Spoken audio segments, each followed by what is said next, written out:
Hello everyone, I am here to help you today. I know you use this video to fall asleep, so before that, like the video and subscribe to the channel. Also, where are you from and what time are you watching? Now get comfortable and relax. The laugh hit me like a punch to the gut, high-pitched, sharp, cutting through the silence of the empty mall at 11:45 p.m. I froze mid-step, my flashlight beam locked on the cracked tile floor. That sound didn't belong here, not in this dead mall, not in this abandoned wing that was scheduled for demolition next month. I'm Jim Martinez, night security at Riverside Mall. For the past 8 years, normally I patrol the active section, the renovated East Wing, where the movie theater and chain restaurants still draw crowds. But tonight management needed someone to check the abandoned West Wing. Construction crews start prep work tomorrow, and they wanted one final security sweep. The West Wing has been closed for 3 years. Every store is empty, metal shutters pulled down, windows covered with thick plastic sheets. The air smells stale, like dust and mold. My footsteps echo off bare walls where advertising posters used to hang. The only light comes from emergency exit signs, casting everything in a dim red glow. I heard it again, a woman's laugh coming from inside Forever Young, an old clothing store about 30 feet ahead. My scalp tingled, the hair on my arm stood up. That laugh sounded wrong, too sharp, too real for an empty building. I've dealt with trespassers before, teenagers breaking in for TikTok videos, homeless people seeking shelter, but the West Wing's been sealed tight for months. Every entrance is chained and padlocked. I checked them myself at the start of my shift. The beam of my flashlight illuminated the store's facade. The security gate was down, heavy steel links forming an impenetrable barrier. The display windows were covered with thick black plastic tape securely around the edges. No gaps, no way in. Another laugh closer now, my throat, when dry sweat formed on my forehead despite the cool air. I took a step forward, then another. The rubber soles of my boots squeaked against the floor. Security, I called out, proud that my voice didn't shake. This is a restricted area. Come out with your hands visible. The laughter stopped. Complete silence fell. I could hear my own heartbeat, too fast, too loud. I moved closer to the storefront, scanning for any sign of entry. The gate was intact, the plastic sheeting undisturbed. But as I approached, I noticed something odd about the darkness behind the windows. It seemed deeper, more absolute than it should be. A scraping sound came from inside the store, like something heavy being dragged across the floor. Then footsteps, slow, deliberate, coming toward the front of the store. My hand went to the radio on my belt, but I hesitated. What would I say that I heard laughing in a sealed store that would earn me nothing but jokes in the break room tomorrow? The footsteps stopped right on the other side of the gate.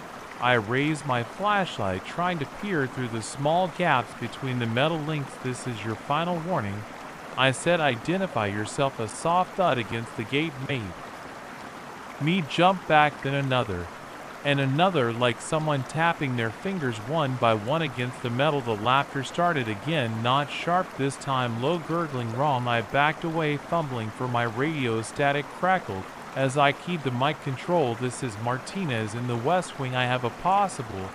I stopped. A possible. What? The tapping continued, moving across the gate from left to right. Then a sound like nails dragging across metal, sending chills down my spine. Martinez, repeat your last. The radio squawked. You're breaking up. The plastic sheeting behind the gate bulged outward just slightly, like something was pressing against it. I need backup in the West Wing, I said into the radio. Now more static than nothing. The radio was dead. The bulge in the plastic grew larger. The tapping stopped. In its place came a wet, sliding sound. My flashlight beam shook as my hand trembled. Gee, me. The voice was barely a whisper, but I heard it clearly. My name coming from behind the gate. My legs went weak. How did it know my name? I wear a name tag. My rational mind supplied, but that thought provided no comfort as I watched the plastic sheeting stretch further outward, taking on an impossible shape. Like a face pressing through a membrane, features began to form in the distorted plastic. The suggestion of eyes, a nose, a mouth stretched wide. In a grin, the black material grew thinner as it stretched, becoming almost transparent. I ran, my boots pounded against the tile floor. As I sprinted back the way I'd come, the laughter followed, echoing off the walls, seeming to come from everywhere at once. The emergency exit signs cast bloody light across my path.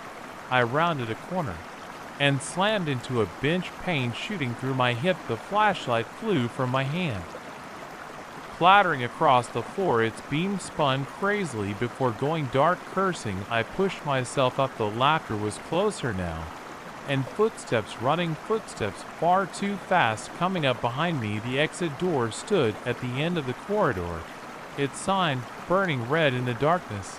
50 foot. I could make it. Something cold brushed against the back of my neck, like fingers, but wrong, too long, too cold. I sprinted harder than I've ever run in my life. The exit sign grew larger. 30 feet, 2010. I hit the crash bar with both hands, bursting through into the warm night air. I didn't stop running until I reached the security office in the east wing, slamming the door behind me and collapsing into my chair. The overnight supervisor found me there 20 minutes later, still shaking. I told him I'd seen someone trying to break in, that I'd chased them off. He didn't question it, just noted it in the log and told me to finish my shift in the office. I quit the next morning, found a new job within a week, daytime security at a bank. Better hours, better pay, no abandoned sections to patrol. The demolition crew started work on schedule. I drove past the mall a few times during the day, watching as they tore down the West Wing piece by piece. But I never went back at night, never wanted to find out if that laughter was still echoing through those empty halls, never wanted to know what had really been waiting behind that security gate. Sometimes, though, when I'm alone in the dark, I hear it, that high, sharp laugh, and I wonder if I'd stayed just a few seconds longer, would I have seen what was stretching through that plastic? Would I have learned why it knew my name? I don't sleep well on those nights, and I never work after sunset anymore. One thing still bothers me more than the laugh, more than the shape in the plastic, more than hearing my name whispered in that wet, wrong voice. When I went back the next morning to turn in my resignation, I walked past the West Wing one last time in the daylight. Everything looked normal. The gate was intact, the plastic undisturbed, but there on the metal links, I saw something that made my blood run cold. 5 distinct marks, spaced like fingers, where something had scraped across the surface. The metal was corroded, eaten away as if by acid, and next to those marks, spelled out in the same corroded pattern, "Goodbye, Jimmy." I walked out of that mall and never looked back, but sometimes when I'd pass by dark storefronts at night, I hurry past a little faster, and I never ever stop. When I hear laughter coming from behind locked doors, they tore down the West Wing last year, built a parking structure in its place. But I won't park there, won't even drive past it after dark, because sometimes late at night people still hear laughter coming from that parking structure, high, sharp laughter that cuts through the darkness like a knife. And sometimes they say, if you listen carefully, you can hear it calling names of people. It remembers names of people it's waiting for. I changed jobs again last month, moved to a new city, started fresh, where nobody knows my name, but I still check the locks twice before I go to bed, still sleep with the lights on, still wake up in a cold sweat when I hear laughter in my dreams, because I know something now that I didn't know before that night, something that changes the way you see the world forever. Not all empty spaces are truly empty, not all locked doors stay locked. And sometimes the things that laugh in the dark know your name, they know your name, and they're patient, so patient. I write this now as a warning. If you're working security or any job that puts you alone in empty places after dark, remember this: if you hear after where there shouldn't be any, don't investigate, don't call out, don't shine your light into the darkness. Run as fast as you can and don't look back, because if you do, you might see what's following you. And once you see it, it never stops following. I know this because I still feel it sometimes, a cold touch on the back of my neck, a whisper of my name in that wet, wrong voice, the sound of footsteps behind me. When I walk alone at night, getting closer, always getting closer. The doctors say I'm paranoid, that I had some kind of breakdown that night, that stress and isolation played tricks on my mind. But they didn't see the marks on the gate, didn't hear their name whispered in the dark. I'm moving again next week, another city, another fresh start. But I know it won't matter, because sometimes late at night, when the house is quiet and dark, I hear it, that high sharp laugh, coming from behind my bedroom door. And it knows my name, it still knows my name. I don't know how much longer I can keep running, how many more cities I can flee to, how many more fresh starts I can make. But I know one thing for certain: somewhere out there in an empty mall or a dark store or a lonely parking structure, something is laughing, and it's waiting for someone else to hear it, someone else to investigate, someone else to shine their light into the darkness, someone whose name it can learn. So remember my warning, remember my story. And if you ever hear laughter in an empty place, do what I should have done: run, just run. Because once it knows your name, you can never stop running, and sooner or later, we all get tired of running. I can hear it now as I write these words, that familiar laugh echoing up the stairs, those heavy footsteps coming closer. It's time for me to run again. But I'm so tired of running, so tired. The preceding account was found on a laptop in an empty apartment in Seattle. The tenant, James Martinez, former security guard at Riverside Mall, has been missing for 3 months. His current whereabouts are unknown. I found the first candy wrapper on Tuesday night. Just a crumpled Snickers wrapper in the corner of Unit 4B, 5th floor of the Riverside Heights complex. The building wasn't even finished yet. Bare concrete floors, exposed wiring in the walls, paint half done. Nobody should have been in there. But that wrapper sat there, metallic surface catching the beam of my flashlight. I'm not new to security work, 15 years on various sites, from malls to construction.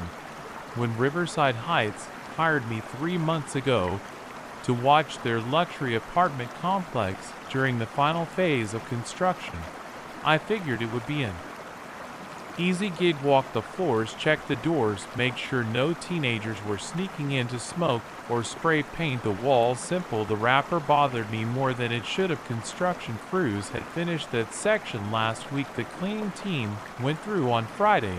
That wrapper wasn't there during my Sunday night rounds. I'm sure of it. I picked it up, checked the expiration date, printed on the back, still good for another year. I made a note in my log and kept walking. Could have been anything. Maybe one of the contractors sneaked up for a snack. Maybe the wind blew it in through an open window.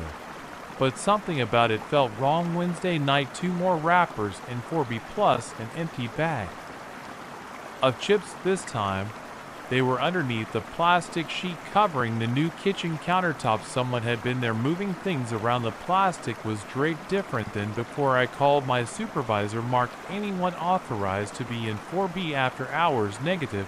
He said place is sealed until the final inspection next month. Why, I told him about the wrappers. He sighed. Probably just workers leaving their trash. Write it up and I'll talk to the site manager. But workers would have used the break room 2 floors down. They wouldn't have snuck into an unfinished unit to eat. And they definitely wouldn't have hidden their trash under that plastic. Thursday I changed my rounds, hitting the 5th floor first instead of last. Nothing in 4B at 10 p.m., nothing at midnight. At 2 a.m. I found a shirt, cheap polyester blue, stained under the arms, crumpled behind the toilet. It was still damp with sweat. I drew my flashlight and cleared every room, checking the closets behind the plastic, wrapped up appliances everywhere someone could hide. The apartment was empty, but someone had been there recently enough to leave behind their sweaty shirt. I started spending extra time on the 5th floor. The building was quiet at night, just the hum of temporary lighting and the occasional rattle of tarps in the wind. I'd stand in the hallway listening for footsteps or movement. Nothing. Friday, an empty water bottle rolling across the floor of 4B when I opened the door. Saturday, granola bar wrappers stuffed into a corner of the master bedroom closet. Sunday, a what-up paper towel with fresh blood spots. The blood got Mark's attention. He came by Monday morning to check it out himself. Could be innocent, he said, but I could tell he was worried. Worker cuts himself, uses a paper towel, forgets to throw it away for 5 days straight. Different trash every night, always in the same unit. He walked the apartment with me. Everything looked normal at first glance, but when we really started checking, we found more signs, scuff marks on the floor that the cleaning crew had definitely buffed out last week. Finger smudges on the windows, a corner of carpet padding pulled back slightly like someone had been looking underneath. All right, Mark said finally. I'll talk to the property manager about setting up some cameras. In the meantime, document everything. If you find anyone up here, call to the police immediately. Don't try to handle it yourself. I nodded, but we both knew cameras would take days to approve and install. Whatever was happening in 4B, it was happening now. That night, I brought an extra flashlight and a new pack of batteries. At 12 p.m., 4B was clean. No new trash, no signs of disturbance. I checked every hour. Nothing changed until 3 a.m. The door was still locked when I arrived for my hourly check, but as soon as I opened it, I knew someone had been there. The air felt different, warmer, stuffier, with a faint smell of body odor. A fresh apple core sat on the kitchen counter, brown at the edges, but not yet fully oxidized. Someone had been there within the last hour. I did another sweep, more thorough. This time, the closets were empty. Nothing under the plastic sheets. No one behind the stacks of drywall in the second bedroom, but in the master bathroom, the mirror had a fresh handprint visible only when my flashlight hit it at the right angle. I called the police. They said 2 officers, but by the time they arrived, the apple core had turned completely brown. They took pictures, wrote a report, and told me to call again if I saw anyone. They didn't dust for prints.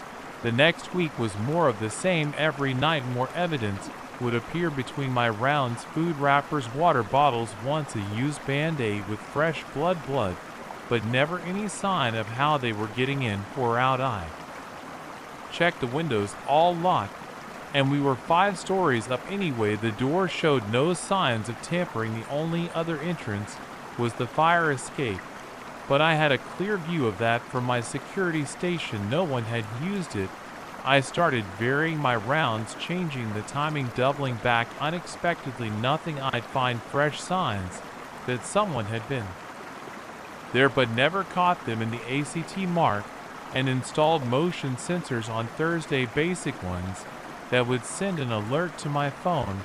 They went off constantly, triggered by wind moving the plastic sheets or bits of debris shifting. After 2 days of false alarms, I turned them off. That's when things escalated. Saturday night, I found a sleeping bag stuffed behind some boxes in the master bedroom closet. It was cheap, the kind you'd get at Walmart, and it smelled used. Next to it was a plastic shopping bag containing a toothbrush, deodorant, and a clean t-shirt. Someone wasn't just visiting Unit 4B, they were living there. I called Mark, then the police. This time, they took it more seriously. The sleeping bag meant someone was officially squatting. They brought an AK-9 unit, but the dog just circled the apartment, whining. Too many chemical smells from the construction materials, they said. The police suggested sealing the unit. Mark agreed.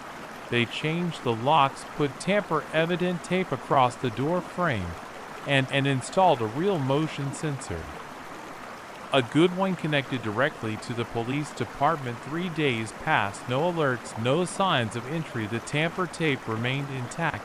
I started to relax. Then Wednesday night, I opened the door for my 2 a.m. check. The tamper tape was unbroken. The new locks were still secure, but sitting in the middle of the living room floor, was a McDonald's bag receipt still attached, timestamp 1:27 a.m. Less than an hour ago, I backed out immediately and called for backup. 4 officers responded this time. They cleared the apartment room by room, guns drawn, nothing, no one, just that McDonald's bag with its impossible receipt. The officer in charge questioned me for over an hour. How secure was the building? Who had access to the keys? Had I ever fallen asleep on duty, left the floor unattended, given anyone unauthorized access? No, and no. I showed them my log, showed them the security footage from the hallway, no one entering or leaving except me during my rounds, showed them the intact tamper tape and unmarked locks. They took the McDonald's bag as evidence, promised to dust for prints, check security footage from the restaurant, maybe get some answers. I haven't heard back. That was yesterday. Tonight's my first shift back after giving my statement. The police added extra patrols, but they can't watch the building all night. That's still my job. It's 1 a.m. Now I'm standing outside Unit 4B, key in hand. The tamper tape is intact. The motion sensor is armed. Everything looks normal. But I can hear something inside, not much, just the faintest scrape of movement, like someone trying very, very hard to be quiet. I should call it and wait for backup. That's protocol. Instead, I put my key in the lock, turn it slowly. Push the door open. The living room is dark. My flashlight beam cuts through empty air, catching dust motes swirling in its path. Nothing moves, nothing makes a sound. But there's a fresh footprint in the construction dust near the kitchen. The tread looks like cheap sneakers, and it's pointing straight at me. I step inside, letting the door swing shut. Behind me, the footprint is there, clear as day, in my flashlight beam. Just one print, like someone took a single step, and then what vanished. The air feels thick, warm, recently disturbed. The body odor smell is back, stronger now, mixed with something else. Fear, sweat, maybe the kind of sour smell people give off when they're trapped. My flashlight catches something else in the kitchen, on the counter, a piece of paper. I cross the room slowly, shoes crunching on drywall dust. It's a note written in shaky ballpoint pen on the back of a receipt. Please, I can't leave. The paper is still warm from someone's hands. Movement behind me, just the slightest shift of weight on floorboards. I spin around, flashlight beam cutting through the darkness for just a second. I think I see something duck into the master bedroom, a shadow, a shape gone too fast to be sure. I key my radio. This is Peterson. I need backup. At the lights go out, not just my flashlight, everything. The whole building goes dark in the sudden silence. I hear breathing, not mine, somewhere in the darkness of Unit 4B. Someone else is breathing, waiting. And then they start to move. The first beep was so faint that I almost missed it during my midnight rounds, just a single quiet pulse that seemed to come from somewhere beyond the newly painted walls of the pediatric ward. I checked my pager out of habit, nothing. The sound didn't match the steady rhythm of the vital signs monitors in my patients' rooms. Either it came again, barely audible, but distinct, drawing my attention to the dark corridor that led to the hospital's old wing. I shouldn't have been hearing anything from that direction. The entire section was scheduled for demolition next week, stripped bare of equipment months ago. When we moved everything to the renovated wing, the hospital administration had even posted "Do Not Enter" signs at every entrance, complete with yellow caution tape that maintenance had to keep replacing because curious medical students kept tearing it down. The hallway stretched out before me, lit only by the dim emergency lights that we couldn't shut off without killing power to essential areas. My footsteps echoed against the bare walls, the standard issue rubber soles of my white nursing shoes squeaking against the old linoleum floor. The beeping grew slightly louder as I approached, still faint, but regular now, every 3 seconds, like a cardiac monitor marking a slow, steady heartbeat. The sound led me to room 427. The number plate hung crooked on the door, half scraped clean of the previous patient's name card. The door hinges creaked As I pushed it open, the sound bouncing off the empty walls, a rush of cold air hit my face. The room temperature had to be at least 10 degrees lower than the hallway. I fumbled for the light switch, but nothing happened. When I flicked it, the backup generators weren't supposed to power this section anymore. The only illumination came from the hallway emergency lights and a faint blue glow emanating from the far corner of the room. I pulled out my phone and turned on its flashlight.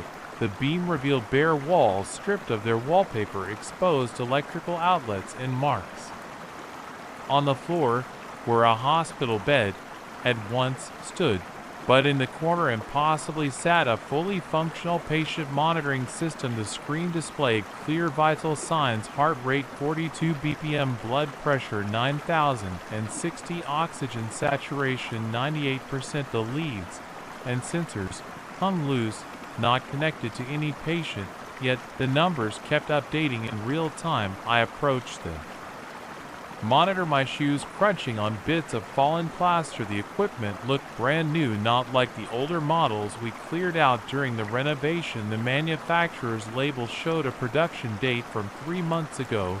Someone had to have brought this in recently, but that made no sense. The wing had been sealed off for demolition prep, and new equipment worth thousands of dollars wouldn't just be left in an abandoned room. The steady beeping continued. As I examined the machine, no dust had settled on its surface. Unlike everything else in the room, I reached out to touch the screen, and a jolt of static electricity shocked my finger. The display flickered for a moment, and the numbers changed. Heart rate 150 BPM, blood pressure 180, 100, oxygen saturation 75%. Warning alert started flashing red. I stepped back, my own heart racing now. The monitor's alarms grew louder, the kind of urgent beeping that usually meant a patient was crashing.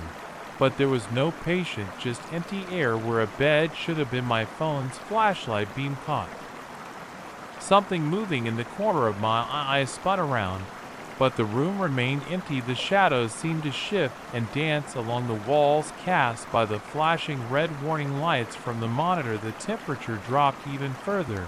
I could see my breath forming clouds in the beam of light. The door slammed shut behind me with a bang that made me jump. I rushed to it and grabbed the handle, but it wouldn't turn. The metal felt ice cold against my palm. I pulled harder, throwing my weight backward, but the door remained firmly shut. The monitor's alarms reached a fever pitch now, showing numbers that weren't humanly possible. Heart rate 250 BPM, blood pressure 220, 140, oxygen saturation 10%. The screen began to flicker rapidly, casting strobing shadows across the room. My phone's flashlight started to dim, the battery dropping from 80% to 15% in seconds. I pounded on the door with my fist. Hey, anyone out there? I need help. My voice sounded muffled, as if the room was absorbing the sound. The emergency lights in the hallway had gone dark, leaving only the pulsing red glow from the monitor. A scraping noise started behind me, like metal being dragged across the floor. I turned slowly, pressing my back against the door. In the strobing light, I saw the monitor starting to move on its own, an inch by inch, sliding across the floor toward me. The leads and sensors would like snakes reaching out into the empty air. My phone died completely, plunging the room into darkness, broken only by the monitor's harsh red warning lights. The temperature had dropped so low that ice crystals were forming on the walls. I couldn't feel my fingers anymore, and my breath came in short, panicked gasps that froze in front of my face. The scraping sound grew louder as the monitor continued its inexorable approach. The vital signs on the screen changed again, now matching my own racing heart and elevated blood pressure exactly, though nothing was connected to me. The lead stretched out further, reaching for my chest and arms. I threw myself at the door again, slamming my shoulder against it repeatedly. The wood began to crack Under the assault, the monitor was less than 3 feet away now, its sensors almost touching me. With one final desperate push, the door frame splintered, and I burst out into the hallway. I ran without looking back, my footsteps thundering against the floor. The beeping faded behind me, but I didn't slow down until I reached the newly renovated wing. I collapsed against the nurse's station, gasping for air, my scrubs soaked with cold sweat. "Are you okay, Sarah?" One of the night shift nurses rushed over to help me up. "You look like you've seen a ghost." I opened my mouth to explain, but the words wouldn't come. How could I describe what had just happened? They'd think I was crazy. I'd think I was crazy if someone told me the same story. "I'm fine," I managed to say. "Just thought I heard something in the old wing, probably just the demolition prep crew moving things around." Sarah frowned. "The demo crew doesn't work nights. Nobody's supposed to be in that section at all." "Right," I said, straightening my scrubs. "Must have been my imagination then, but I knew what I'd seen then." Rest of my shift passed in a blur of routine tasks and vital sign checks on real patients. Every time I heard a monitor beep, I flinched. When dawn finally arrived, I practically ran to my car. I called in sick the next night, and the night after that. On the third day, I drove past the hospital and saw that demolition had begun on the old wing. The wrecking ball had already taken down the section where room 427 had been. A week later, I finally worked up the courage to return to work. The old wing was completely gone, reduced to a pile of rubble being cleared away by heavy machinery. Nobody mentioned finding any medical equipment in the debris. The new wing hummed with activity monitors beeping their normal rhythms, patients coming and going. I never told anyone what happened that night. Who would believe that a monitor came to life in an abandoned room, that it tried to connect itself to me, that it knew my vital signs without touching me? Sometimes I convinced myself it was just stress and an overactive imagination, but late at night when I'm alone on my rounds, I still hear phantom beeping coming from empty rooms, and I never ever investigate strange sounds anymore. The demolition team finished clearing the site last month. They're building a new parking structure where the old wing stood, but sometimes when I park my car there for the night shift, I can still hear a faint beeping coming from underground, and my car's electronics always seem to act up in that spot. The radio turns to static, the dashboard lights flicker, the battery drains faster than it should. Yesterday, they installed new patient monitors in the ICU, top off the line equipment, the same model I saw that night in room 427. I requested a transfer to the day shift. Immediately let someone else deal with whatever wakes up in empty rooms at midnight. I've learned my lesson about curiosity in hospitals. Some doors should stay closed, some sounds should go uninvestigated, and some rooms should stay empty. But sometimes, when I'm checking the vital signs of my patients, I notice the numbers on their monitors matching my own heart rate exactly. For a split second, just a brief glitch there, and gone so fast I might be imagining it. Probably just a coincidence, at least that's what I tell myself. And if the monitors seem to beep a little louder when I walk past, if the leads twitch slightly when I'm changing them, if the screens flicker just a bit when I touch them, well, that's just faulty equipment, right? Nothing more than electrical interference and an overactive imagination. But I keep a close eye on those monitors now, and I never turn my back on them, especially when they're turned off, because I know what can happen in empty rooms with unplugged equipment. I know what lurks in abandoned wings of hospitals, waiting for curious staff members to investigate strange sounds. And sometimes late at night, when I'm trying to sleep, I wonder about room 427. What if the monitor wasn't destroyed in the demolition? What if it's still down there somewhere, buried under the concrete of the new parking structure, still beeping, still waiting, still hungry? What if it's calling out to its newer brothers and sisters up in the ICU, teaching them how to wake up, how to reach out, how to hunt? I've started looking for a new job, something far away from hospitals, and medical equipment, something with no monitors, no sensors, no electronic vital signs. Because I know what I saw that night no matter what I tell myself or others, and I know that somewhere out there in some empty room in some quiet hospital a monitor is beeping softly in the dark waiting for someone to investigate. The beeping is getting louder. I got the call at 8:47 a.m. On a Tuesday. Mrs. Henderson in 4B complaining about water in her basement. Again, third time this month. Her voice crackled through my phone, higher pitched than usual, talking about puddles appearing overnight and furniture getting ruined. Standard stuff. I thought probably just groundwater seeping in through the foundation like last time I grabbed my toolbox from the maintenance office and headed over. The morning was cold, my breath making clouds in the air. As I walked across the parking lot, the leaves had started falling, creating wet patches on the sidewalk. Building 4 was the oldest in the complex, built in the 1960s, with those typical basement storage units that always had moisture problems. Mrs. Henderson met me at her door.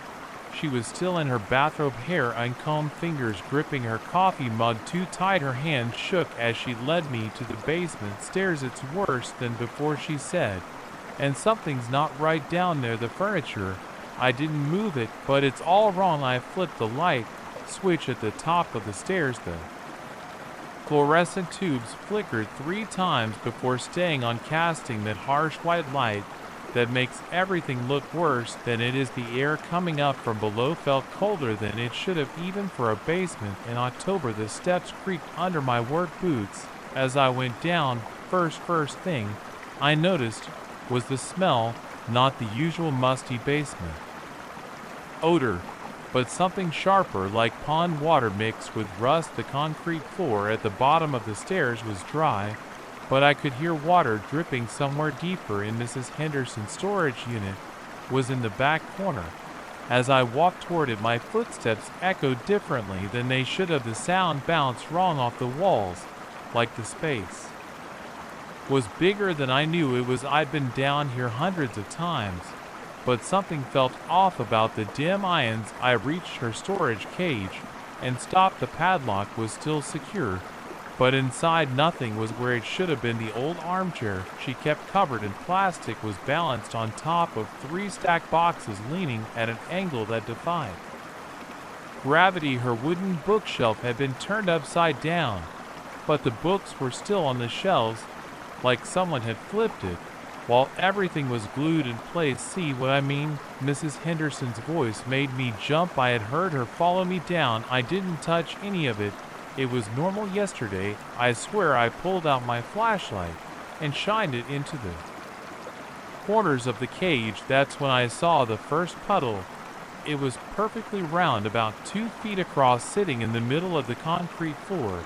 But there were no pipes overhead, no obvious source for the water, and the concrete around it was completely dry. I unlocked the cage and stepped inside the water, and the puddle was clear, but deeper than it should have been. I couldn't see the bottom. When I shined my light into it a few feet away, there was another puddle identical to the first, and another beyond it, forming a pattern that made my eyes hurt if I tried to follow it. When did you first notice this? I asked, keeping my voice steady. Around 6 o'clock this morning.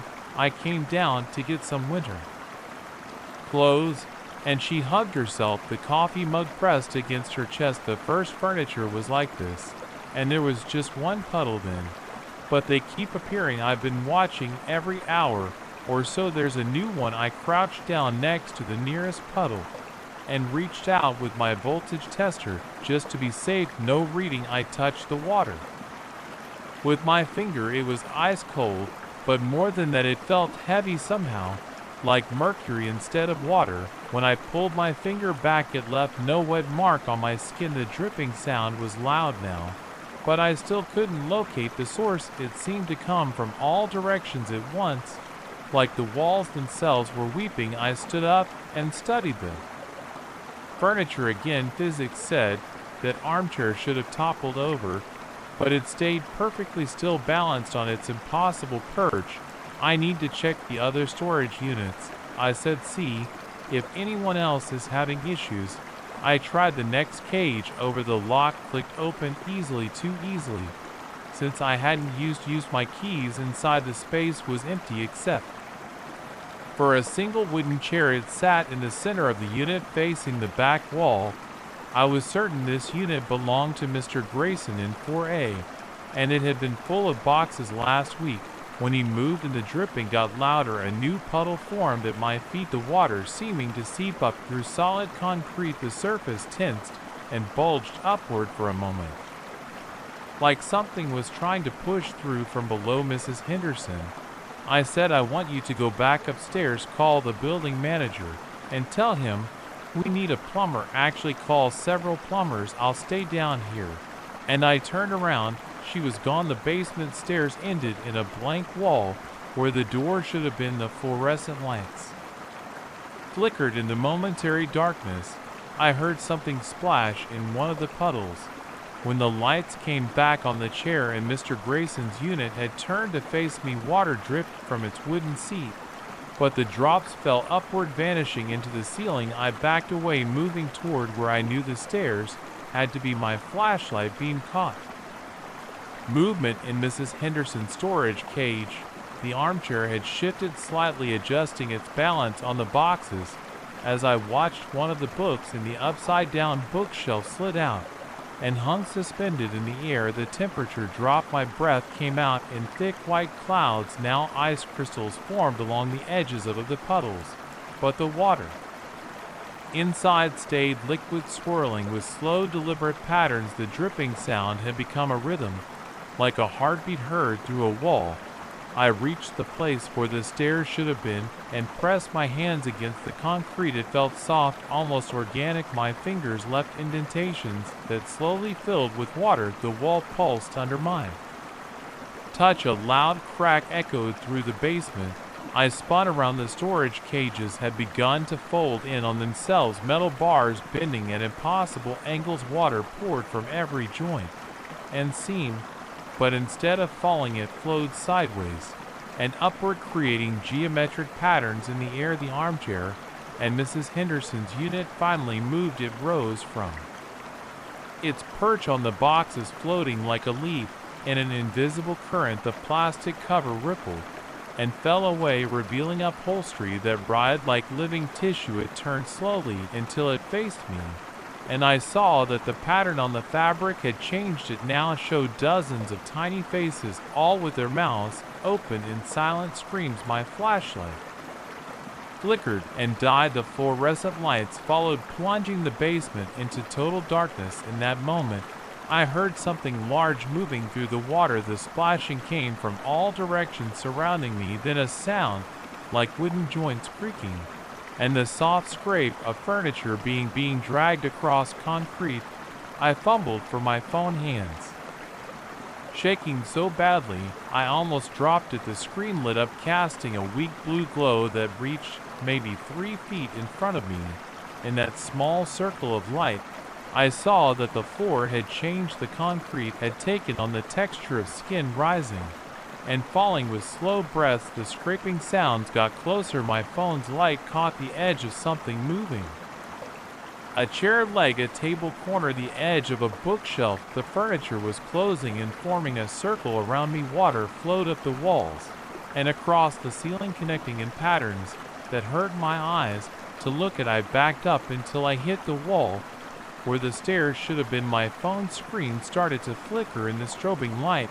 I saw the armchair float closer. The faces in its upholstery had begun to move, turning to track my movements behind it. Other pieces of furniture rose into the air, chairs, table, shelves, all twisted into wrong angles, all moving with terrible purpose. The phone died in the perfect darkness.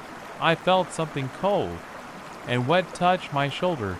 It had the texture of fingers, but too many of them, and they moved in ways fingers shouldn't move. The dripping sound had become a roar, drowning out my own panic breathing. Then light returned, harsh and sudden. I was standing at the bottom of the basement stairs. Mrs. Henderson stood at the top, her hand on the light switch, still holding her coffee mug. Did you find anything she called down the water damage. I looked around the storage units where normal the furniture sat properly on the floor, no sign it had ever moved. The concrete was dry, but in Mrs. Henderson's unit her armchair had been moved. It now sat facing the cage door, and a dark water stain spread across its seat cushion in the SH of a handprint. Call a plumber, I said, surprised by how steady my voice sounded. Actually call several. And don't come down here again. Not alone, not ever. I climbed the stairs quickly, trying not to run at the top. I turned for one last look. A single puddle had formed in the center of the basement floor. As I watched, a ripple spread across its surface, like something far below had shifted in its sleep. I slammed the door and locked it through the wood. I could hear the dripping start again, forming a pattern that almost sounded like words. Mrs. Henderson was saying something about insurance and water damage, but I barely heard her. I was already walking away, my keys jingling too loudly in my shaking hands. I had 15 other maintenance calls to make that day, but they would have to wait. I drove straight to the building manager's office and dropped my keys on his desk. I quit, I said. He started to protest, but I was already walking out the door. In my rearview mirror, I could see building 4 getting smaller. Just before I turned the corner, I thought I saw something dark moving behind Mrs. Henderson's basement window. It looked like water flowing upward, but it could have been a shadow.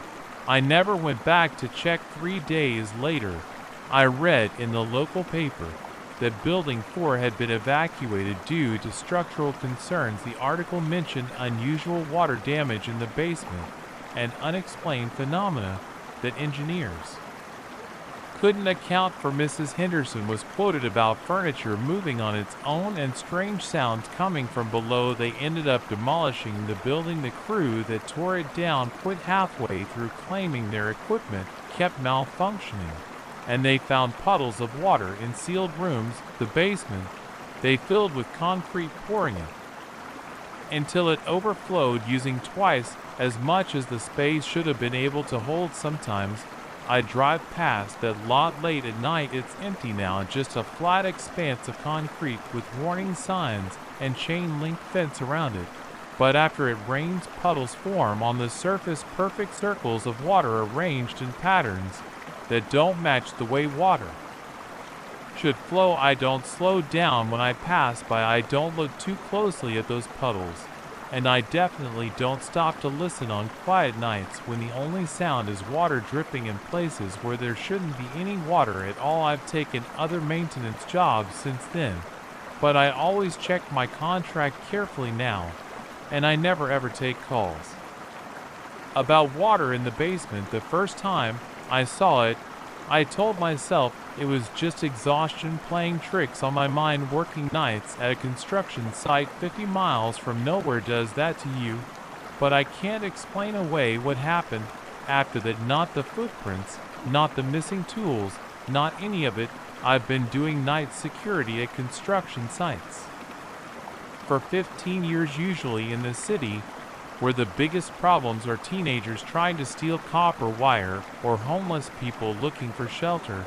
But this job was different from the start. The Morgan Creek Dam project way up in the mountains, no cell service, just me and the emergency radio connecting me to civilization. The company paid triple my usual rate, which should have been my first warning sign. The previous night guard had quit without notice. After just 2 weeks, the site supervisor told me the guy had personal issues.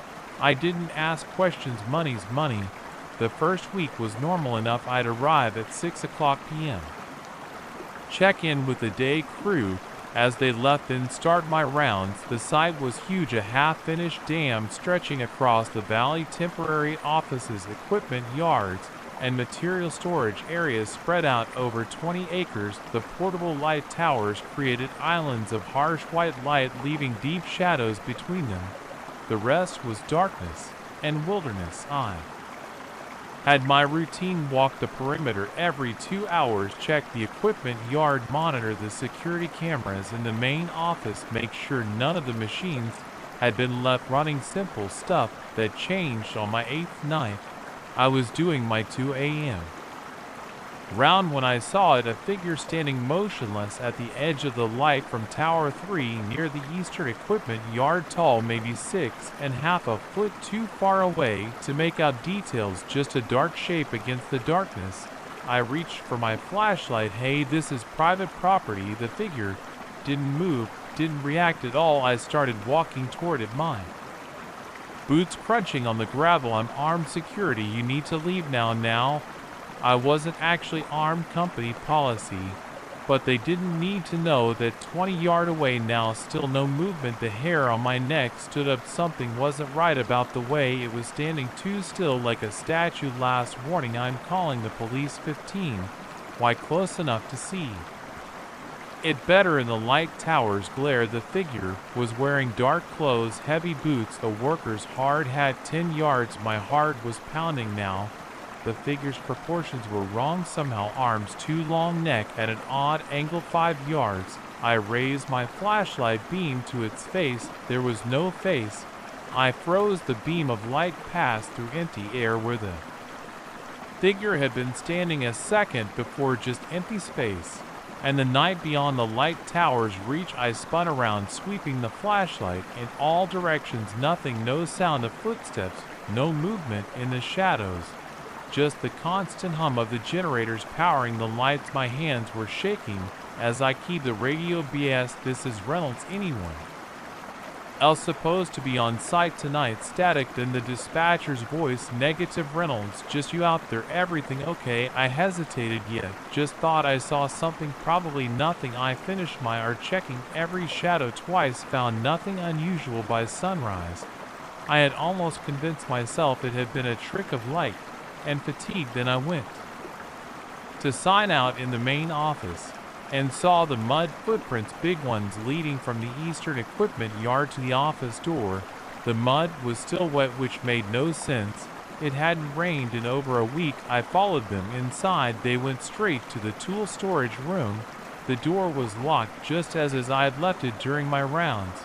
But when I opened it, I knew something was wrong. The room had been organized meticulously the night before, company policy. Now tools were missing from the pegboard walls. A chainsaw, 2 demolition hammers, a concrete saw. Heavy equipment, too heavy for one person to carry quietly. I checked the security cameras. All 8 cameras showed nothing but empty sight all night. No movement, no intruders, just the footprints and the missing tools. I reported it to the site supervisor. When he arrived, he didn't seem surprised. Same thing happened last month, he said, not meeting my eyes. And the month before that, always on the night of a new moon, always the same tools taken. They show up again a few days later, caked in mud and something else, something that smells like raw. Why didn't you tell me this when you hired me? He shrugged. Would you have taken the job? I almost quit right then. Should have quit, but the money was too good and something about it got under my skin. I needed to know what I'd seen. The next few nights were quiet, too quiet. No wildlife sounds, no crickets, no owls, nothing, just the wind and the generators. I started noticing other things too. The light towers would flicker sometimes all at once, even though they were on separate circuits. Tools would be in different places than where I'd left them, even when I was sure I'd been the only one in the storage room. Then came the scratching. I heard it first in the main office while reviewing camera footage, a slow, deliberate sound coming from inside the walls, like something with claws trying to get in. When I put my hand on the wall, I could feel the vibrations. But as soon as I pulled out my flashlight to investigate, it stopped. The scratching followed me every night in different parts of the site, inside the portable toilets, under the equipment trailers, behind the steel storage containers, always stopping just before I could pinpoint it. I started taking photos of everything at the start of my shift: tool positions, equipment locations, tire tracks in the mud, comparing them to the end of my shift. Small changes: a wrench moved 6 in to the left, a hard hat turned around on its hook. Surveyor stakes driven deeper into the ground. The day crew noticed nothing unusual. Whatever was happening, it only happened at night.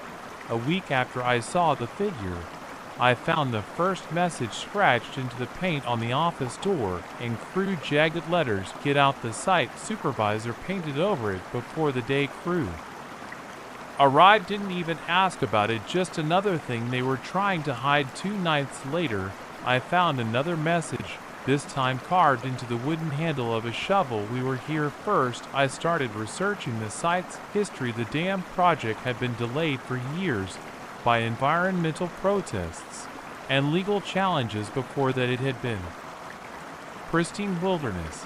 But going back further, I found references to an old mining operation in the 1880s. The records were spotty, but they mentioned an accident, a cave in 27 miners trapped underground. Bodies never recovered. The cave entrance had been dynamited shut. The exact location was never recorded, but looking at the old maps overlaid with the dam plans, I realized something that turned my blood cold. The eastern equipment yard where I first saw the figure was built right on top of where the mine shaft would have been. I brought this to the site supervisor. He refused to discuss it, said if I had concerns about site history, I should take it up with corporate. His hands were shaking as he said it. That night, the temperature dropped 30 degrees in 10 minutes. The generators powering the light tower started sputtering. One by one, the lights went out, plunging sections of the site into darkness. I was doing my rounds when it happened. The backup batteries in the tower should have kicked in, but they didn't. My flashlight beam seemed weaker than usual, barely penetrating the darkness. Then I heard it, footsteps in the gravel behind me, heavy boots, slow, deliberate.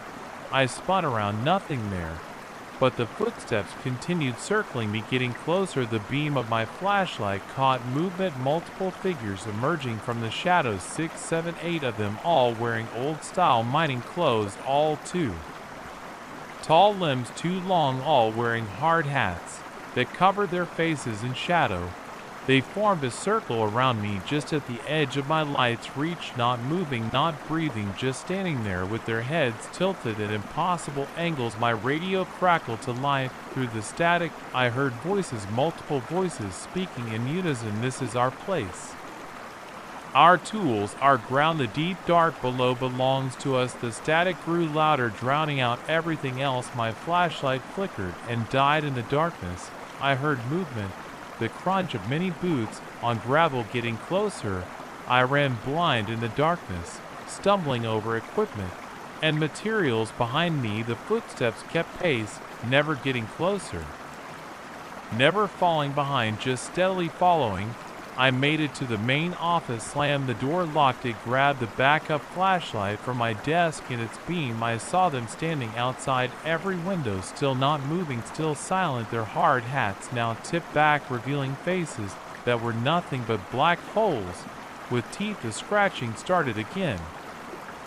Not in the walls this time, under the floor, getting louder, more intense. The whole office began to vibrate. The floorboards cracked, mud began seeping up through the gaps, dark, thick mud that smelled of rot and old metal. I kicked out a window on the ferrite from the figures and ran again, ran until I reached my truck, didn't stop until I was 10 mil away. I called the site supervisor from a gas station payphone, told him I quit. They all quit, he said, sounding tired. We'll mail your final check. That was 3 months ago. The tools showed up a week later in the local police station's parking lot, caked in mud and rust and things I don't want to think about. The damn project is still going. They hired a new night guard, then another and another. The turnover rate is high, but they keep finding people desperate enough to take the job. Sometimes I think about going back, not for the money, but because I need to know what they are, what they want, why they let me leave. When the miners before them never got to leave, but then I remember those faces, those empty holes with teeth And I remember what the second message said. They were there first, and maybe in some way I don't understand. They're still working their claim in the deep dark below, still using their tools, still walking their rounds in the night. And I know that some questions are better left unanswered. Last week, I got a letter, no return. Address inside was a single piece of paper with words scratched into it in familiar jagged letters. We miss you, night watchman, come back to the deep, we saved you a place. I burned the letter, changed my address, but sometimes at night, I hear scratching in my walls. And when I look out my window, I see boot prints in mud that wasn't there before there, waiting for me, and somehow, I know that sooner or later I'll go back, because that's what the deep dark does to you. It gets in your head, under your skin, and it never really lets you go. But for now, I work days in the city under the sun, and I try not to think about what walks the night rounds at Morgan Creek, or why the damn project is taking so much longer than planned, or how many more night guards will quit before they finally finish it, if they ever finish it. Some places don't want to be built on, some grounds don't want to be disturbed, and some shifts aren't meant to be worked by the living. That's what I tell myself anyway. It helps me sleep most nights. The digital clock on my phone showed 11:47 p.m. When the elevator stopped between the 32nd and 33rd floors. I pressed the emergency button, but nothing happened. No alarm, no response, just dead silence. That's when the floor indicator started showing numbers that didn't exist in our 40-story building. I'm James Chinnett, support at Meridian Financial Group. I should have gone home hours ago, but a server migration kept me late. Now I stood alone in this elevator, watching impossible numbers flash across the display. 54, 67, 83. The elevator moved again, but not up or down. It felt like it shifted sideways, which isn't possible. The sensation made my stomach lurch. When the doors opened, I wasn't on any floor I recognized. I stepped out into what looked like an office from the 1980s. The carpet was brown shag, and bulky beige computers sat on metal desks. Cigarette smoke hung in the air. A woman with big hair and shoulder pads typed at a keyboard, but when she turned toward me, her face was blurry, like a photo out of focus. Hey, I called out. My voice echoed strangely.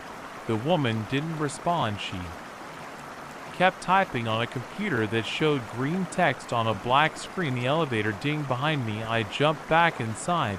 Just as the door started closing, my heart pounded against my ribs. The floor indicator now showed 12B. The elevator moved again, this time with a grinding noise I'd never heard before. My hands shook as I pressed the lobby button. Repeatedly, nothing happened. The display changed to 19X. When the doors opened again, I saw our modern office, but something was wrong. Dead plants littered the floor, dust covered everything, papers were scattered everywhere, and chairs toppled through the windows. I saw a red sky, and what looked like ruins where neighboring buildings should have been.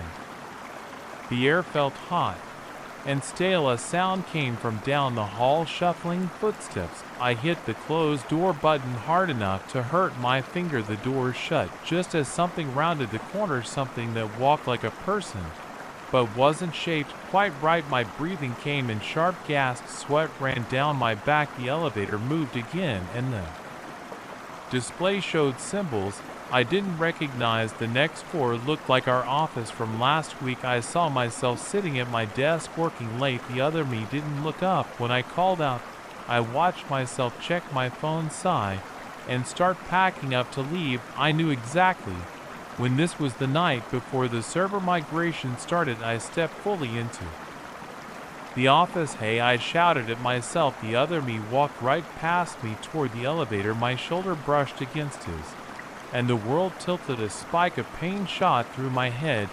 I stumbled back into the elevator, dizzy and nauseated. The other me had vanished. The display now showed the next floor open onto a vast server room I'd never seen Before rows of black cabinets stretched into darkness, red warning lights flashed silently. The air felt electric, making my skin tingle. As I watched, the servers began to melt, dripping like wax onto the floor. I slammed the closed door button. My phone showed 11:45 p.m. It hadn't changed since this started. I tried calling security, but there was no signal. The screen flickered and died. The elevator stopped again. This time the doors opened onto our office lobby, but underwater fish swam past the security desk. Seaweed waved where the potted plants should be. Water lapped at the elevator threshold, but didn't flow in. I could see movement in the murky distance. Something large with too many fins. Floor after floor showed impossible scenes. Our office during what looked like World War II, with sandbags at the windows and propaganda posters on the walls. Our office has a greenhouse, trees growing through the ceiling, vines covering everything. Our office has a crime scene, yellow tea tape and numbered markers everywhere, but no people. My watch still said 11:47 p.m. My phone remained dead. I'd lost count of how many floors I'd seen. The next stop showed our office as it normally looked, but empty. On my desk sat a cup of coffee, steam rising. My jacket hung on my chair. My computer screen showed an error message. Timeline divergence detected. Attempting to reconcile, I approached my desk slowly. The coffee cup was mine. I recognized the chip on the handle. The coffee was still hot on the screen. The error message changed. Multiple instances detected. Initiating emergency protocol. The building's fire alarm suddenly blared to life. Red emergency lights began flashing. I ran back to the elevator, but the doors had already closed. The floor indicator showed error in red text. I pressed the call button. Nothing happened. I could hear heavy footsteps approaching from the stairwell. The door handle began to turn. The elevator dinged. The doors opened. I dove inside just as something entered the office. Something tall and dark that moved like stop motion animation. The elevator plunged downward faster than before. The display flashed random numbers and symbols. My stomach lurched into my throat. The cable screamed. When the doors opened again, I saw myself stepping into the elevator at 11:47 p.m. Just starting this whole nightmare. The other me looked tired, ready to go home after a long day of server migration work. I hadn't yet noticed anything wrong. I tried to shout a warning, but no sound came out. The other me pressed the lobby button. Our eyes met for a split second. The other me's expression changed from tired to terrified. The doors slammed shut. The elevator shook violently. I fell to my knees. The display showed every number and symbol it had shown before, cycling faster and faster. Then everything stopped. The doors opened onto the lobby, the real lobby. The night security guard looked up from his desk. Everything okay, Mr. Chen? Thought I heard the elevator acting up. I stepped out on shaking legs. My watch showed 11:48 p.m. My phone came back to life, buzzing with delayed notifications. Fine, I managed to say. Everything's fine. I walked to my car in the parking garage. Everything looked normal. But as I drove home, I checked my rearview mirror more than usual. And when I got home, I took the stairs to my apartment instead of the elevator. The next day at work, nobody else seemed to notice anything strange. The server migration had gone perfectly, but sometimes when I'm working late, I hear the elevator make the grinding noise again. And sometimes, just sometimes, I see numbers on the display that shouldn't exist. I take the stairs now, all 27 flights. I tell people it's for the exercise. But last week I saw something strange in the stairwell. Just for a moment through the window, I saw that red sky again. And now, when I check my phone late at night, it sometimes shows 11:47 p.m. No matter what time it really is. I've started looking for a new job, something on the ground floor, because I know what happens at 11:50 p.m. In tall buildings. I know about the wrong floors, the ones that don't exist. But are there anyway the ones that show you things you shouldn't see? And I know that somewhere in some version of that elevator I'm still riding up and down opening doors onto impossible floors trying to find my way back to the right timeline. Sometimes late at night I wonder if I ever really left. The first call came 3 weeks ago. I remembered because it was my first night shift alone in Midwest Customer Solutions after training. The caller knew my mother died when I was 13. Nobody at work knew that. Nobody in my life knew that except my sister. And she passed away last year. I sit at my desk now staring at the clock on my computer screen. It's 1:58 a.m. My hands are sweating. The phone will ring in 2 minutes. It always does. I started this job because I needed the money. The night shift paid better, and I figured dealing with angry customers at 2 a.m. was worth the extra $3 an hour. The training was basic: how to use the systems, how to talk to customers, how to follow the scripts. Everything seemed normal until that first call. The cubicle walls around me are gray and plain. The office is almost empty at this hour. There's just me, 2 other operators on the far side of the room, and Marcus, the supervisor, who spends most of his time in his office watching Netflix. The fluorescent lights buzz overhead. The air conditioning makes everything too cold. 1:59 a.m. My heart is pounding so hard I can feel it in my throat. I've tried calling in sick on previous nights. Marcus threatened to fire me if I missed another shift. I've tried to trace the number. It always shows up as unknown. I've tried to record the calls. The recording system shows static every time the phone rings. The same number, unknown. My hand shakes as I move the mouse to accept the call. I have to answer. It's my job. If I don't, Marcus will write me up again. Thank you for calling Midwest Customer Solutions. This is David. How can I help you today? The voice is always the same, female, older, scratchy, like she smokes too much. David Sullivan, 1255 Oak Street, apartment 3B, born September 15, 1992 at Street Mary's Hospital in Chicago. My throat tightens, ma'am.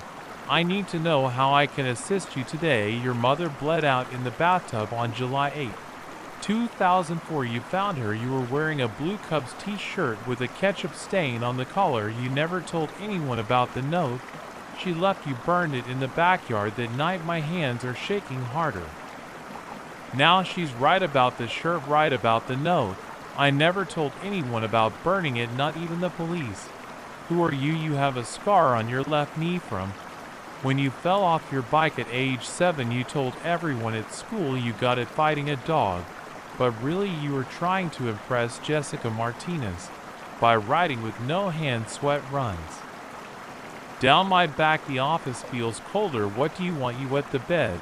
Until you were 10, your father used to hit you with his belt when it happened. That's why you can't sleep without the bathroom light on. Even now, I grip the edge of my desk. Stop. You steal small things from stores, sometimes candy bars, pens. Last week you took a magazine from Walgreens and didn't pay for it. You like the rush. It makes you feel in control. My chest feels tight. How does she know these things? I've never told anyone about the STD dealing. It's my secret shame. Why are you doing this? Your sister Sarah didn't really die in a car accident last year. She killed herself. You knew she was depressed, but you ignored her calls that week because you were too busy with your new girlfriend. The guilt eats at you every day. Tears burn in my eyes. Please stop. You dream about her 3 times a week. In the dream she's trying to tell you something, but you can never hear her words. You wake up crying and don't go back to sleep.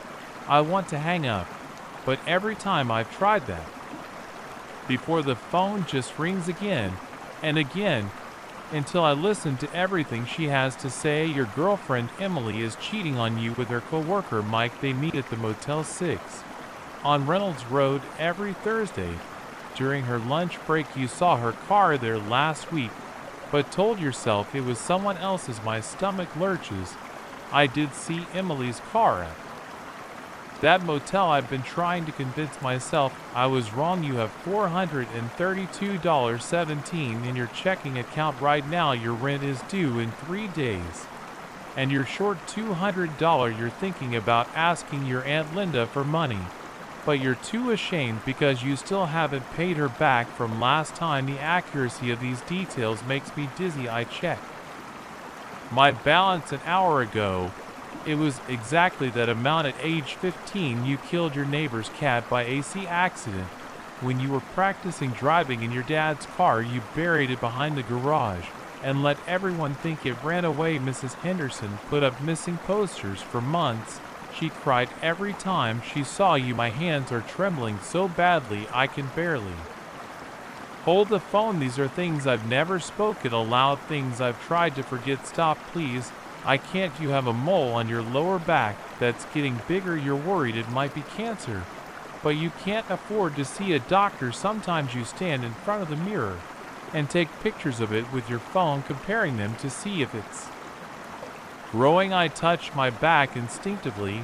I took another picture just this morning. Who are you? How do you know these things? Your father isn't really in Florida. He's in prison in Indiana for fraud. You tell everyone he retired to Tampa because you're ashamed you haven't visited him once in 3 years. Each revelation feels like a punch to the gut. Every secret, every shame, every hidden thing I've tried to bury. What do you want from me? You have a knife in your desk drawer. You brought it to work 2 weeks ago because you thought you might need protection from me, but you know it won't help. I look at the drawer. The knife is there, hidden under some papers. You're going to die soon, David Sullivan. Very soon, and nobody will miss you because you pushed everyone away. You'll die alone in your apartment, and it will be 3 days before anyone finds you. My heart is racing so fast I think it might explode. That's not true. You can't know that you're running out of time, David. The pain in your chest isn't anxiety. The headaches aren't from stress. The dizziness isn't because you skipped meals. You should have gone to the doctor months ago, but now it's too late. I have been having chest pains and headaches and dizzy spells. Why are you telling me this? Because someone has to, because you need to know, because the truth always comes out in the end. Please just tell me who you are. Look at your computer screen, David. I glance at my monitor. The time reads 3:33 a.m. That's impossible. It was just 3 a.m. a few minutes ago. How did you check your phone? I pull the phone away from my ear and look at the call display. No active call, no record of any call in the system. My hands are shaking as I check the call logs. Nothing between 2 a.m. and now. No unknown numbers, no incoming calls at all. I stand up, my legs weak. The office is empty. Marcus's office is dark. The other operators are gone. Their computers are turned off. My chest hurts, really hurts, a sharp stabbing pain that radiates down my left arm. I reach for my cell phone to call 911, but my fingers are numb. I can't grip it properly. It falls to the floor. The pain is intense now. I can't breathe. The room is spinning. I try to call out for help, but no sound comes out. My knees buckle. The last thing I see is the computer screen changing. The time display disappears, replaced by text. Goodbye, David Sullivan. Say hello to your mother for me. Everything goes black. I wake up in a hospital bed 3 days later. The doctors tell me I had a massive heart attack. They say if the cleaning lady hadn't found me when she did, I would have died. I try to tell them about the calls, about the voice, about everything she knew. They give me psychiatric referrals and prescribe anti-anxiety medication. I quit my job at the call center. I moved to a new apartment. I changed my phone number, but every night at 2 a.m. my phone rings, unknown caller, and every night I answer because now I know something she doesn't. I survived. I changed the future she predicted. I'm still here, but she knows other things, new things, things that are going to happen, things I need to hear even though they terrify me. Last night she told me about the drunk driver who's going to run a red light tomorrow at the corner of 5th in Maine at 8:47 a.m. She told me which route to take to avoid it the night before. She warned me about the carbon monoxide leak in my new apartment building. I called maintenance. They found the problem and fixed it before anyone got hurt. I don't know if she's trying to help me or torment me, maybe both, But I know I'll keep answering when she calls because sometimes the scariest things aren't the secrets from our past, but the truths about our future. The phone is ringing now. It's 2 a.m. again. I answer it. Hello, David. The voice says, are you ready to hear what happens next? I am. God help me, I am. I should have known something was wrong the moment I saw that handprint on my door at 3 a.m. The night shift at the warehouse had been normal, just moving boxes, checking inventory, the usual mind-numbing work, but that handprint, it was bigger than any human hand I'd ever seen, and it looked like it had been pressed into the metal of my apartment door, not just left there with paint or dirt. My head hurt from lack of sleep, and I just wanted to crash. Probably some kids messing around, I told myself, unlocking the door and stepping inside. The apartment was dark and quiet, everything exactly where I'd left it 12 hours ago. I dropped my keys on the kitchen counter, kicked off my steel-toed boots, and headed straight for the shower. The hot water helped ease my tired muscles. I dried off, pulled on a clean t-shirt and boxers, and fell into bed. Sleep came fast and heavy. Bang, my eyes snapped open. The sound came from the kitchen, like someone had slammed a cabinet door. The digital clock on my nightstand showed 4:47 a.m. I lay perfectly still, listening. The apartment was dead quiet for about 30 seconds. Then I heard it, the sound of drawers being opened and closed slowly, methodically, one after another. My throat went dry. I lived alone. Nobody else had keys to my place. I reached for my phone on the nightstand, but my fingers found empty space. Then I remembered I'd left it charging in the kitchen. Another drawer opened, the sound of metal utensils rattling. My heart pounded against my ribs. As I eased out of bed, the floor creaked under my feet, and the sounds in the kitchen stopped immediately. Complete silence fell over the apartment. I had a baseball bat in my closet. Moving as quietly as possible, I retrieved it, gripping the handle so hard my knuckles turned white. The bedroom door was open, just a crack showing a slice of the dark hallway leading to the kitchen. More silence, then footsteps, heavy ones, but not like shoes or boots on the floor, more like bare feet, wet bare feet slapping against the linoleum. I raised the bat and edged toward the door. The footsteps grew closer, moving down the hallway toward my room. But something was wrong with the rhythm. It wasn't the normal left-right pattern of human walking. It was irregular, like the feet were hitting the ground at odd intervals. A shadow passed through the slice of hallway visible through the door crack. My chest tightened. The shadow was too tall, too wide to be human, and it moved wrong. The footsteps stopped right outside my bedroom door. I could hear breathing now, wet, raspy breathing that sounded like it was coming through a throat full of liquid. The door began to swing open, slow and steady. I raised the bat higher, ready to swing, but when I saw what stood in the doorway, my arms went limp. It was tall, so tall its head nearly touched the ceiling. Its skin was a sickly gray color, stretched too tight over an emaciated frame, but its proportions were all wrong. The arms hung down past its knees, ending in hands bigger than dinner plates, hands that matched the print on my door. Its legs bent backward at the knees like a bird's, and its face, the face had no features except for a mouth that split its head from ear to ear, filled with row after row of needle-sharp teeth. Dark liquid, not water, too thick to be water, dripped from its chin onto my carpet. I couldn't move, couldn't breathe. The thing's mouth opened wider than any mouth should be able to open, and that wet breathing got louder. The smell hit me then like rotten meat and stagnant water. It took a step into the room. The backward bent legs made its movement jerky and unnatural. Those massive hands swung at its sides, fingers twitching. My survival instinct finally kicked, and I swung the bat as hard as I could. It connected with the thing's ribs with a solid thunk, but the bat just bounced off like I'd hit a concrete wall. The impact sent vibrations up my arms, making me drop the weapon. The creature didn't even flinch. Instead, it reached for me with one of those huge hands. I ducked under its arm and ran. My shoulder slammed into the door frame as I bolted past it, but I barely felt the pain. Pure adrenaline drove me down the hallway toward the front door behind me. I heard it moving, those wet footsteps speeding up, getting closer. I reached the front door and grabbed the handle. It didn't turn, the door wouldn't open.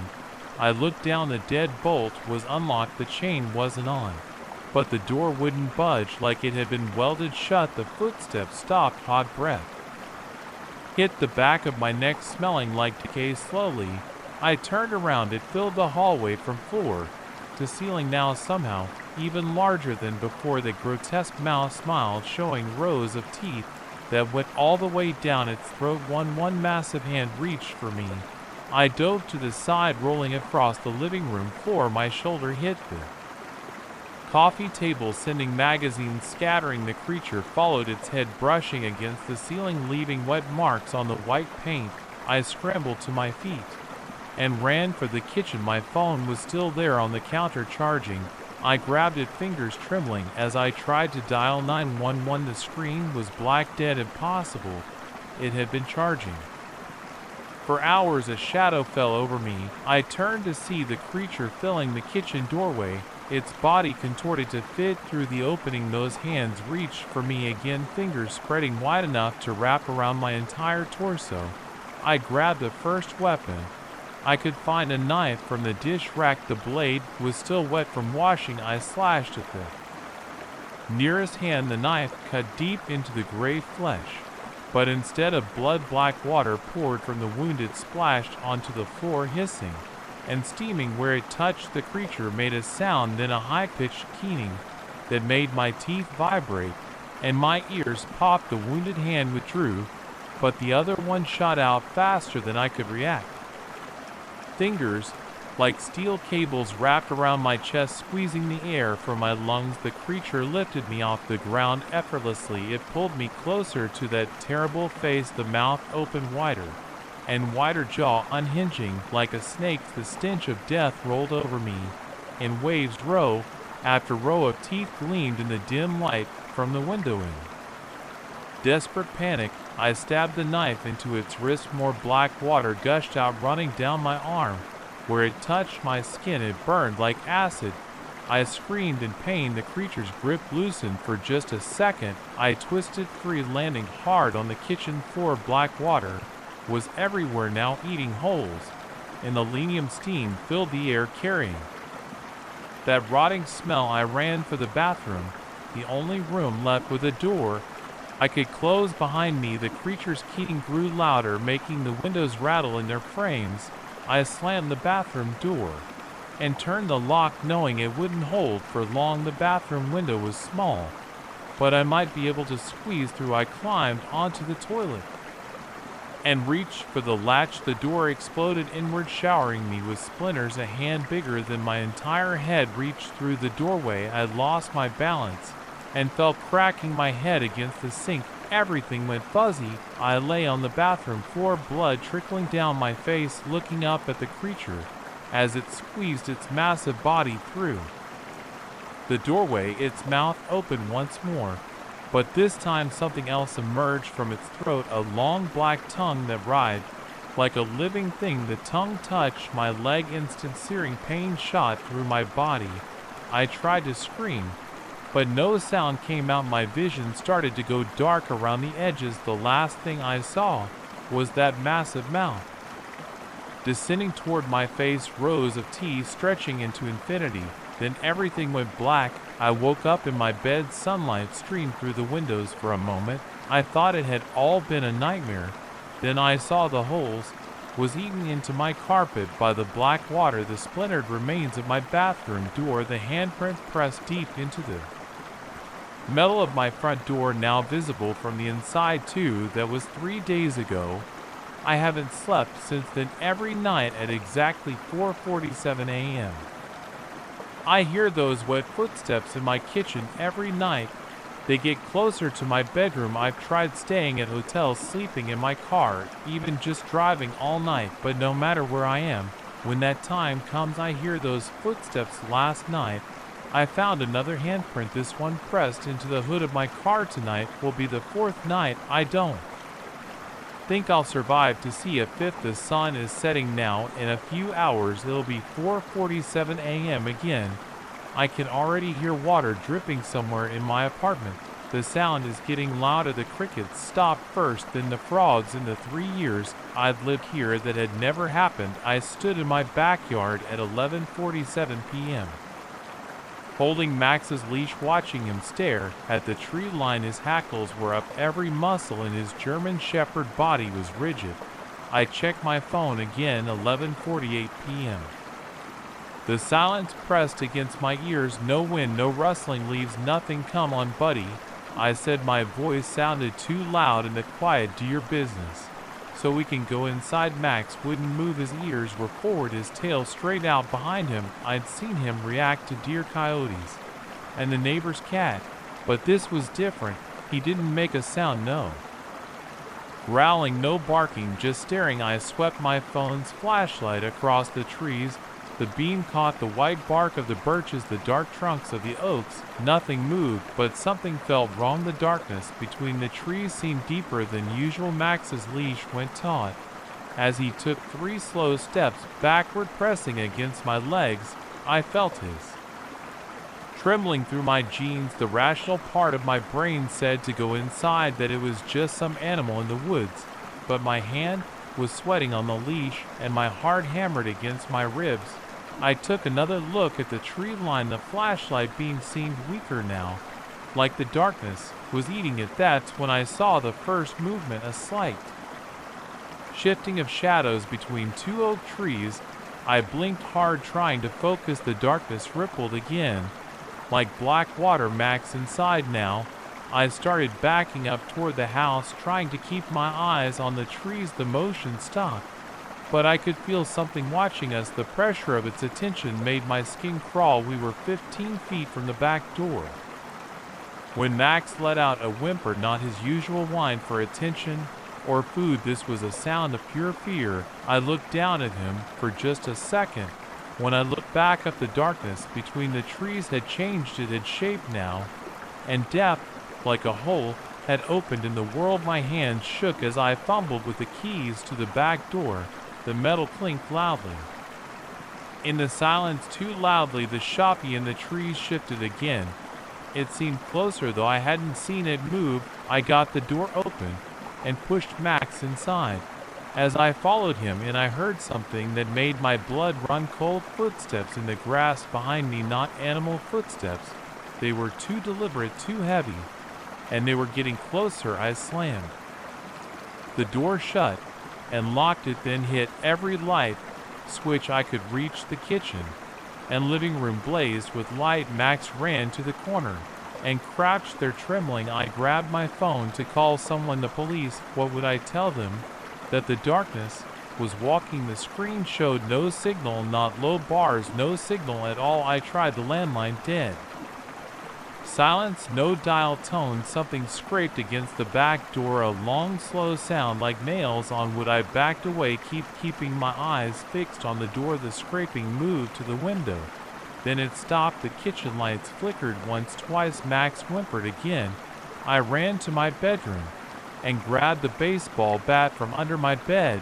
When I came back to the kitchen, all the lights were still on, but they seemed dimmer. The air felt thick, hard to breathe. The scraping sound started again, this time at every window at once, like whatever was out there had split into multiple things, or maybe had always been multiple things, and they'd just been waiting. I checked my phone again, 11:55 p.m.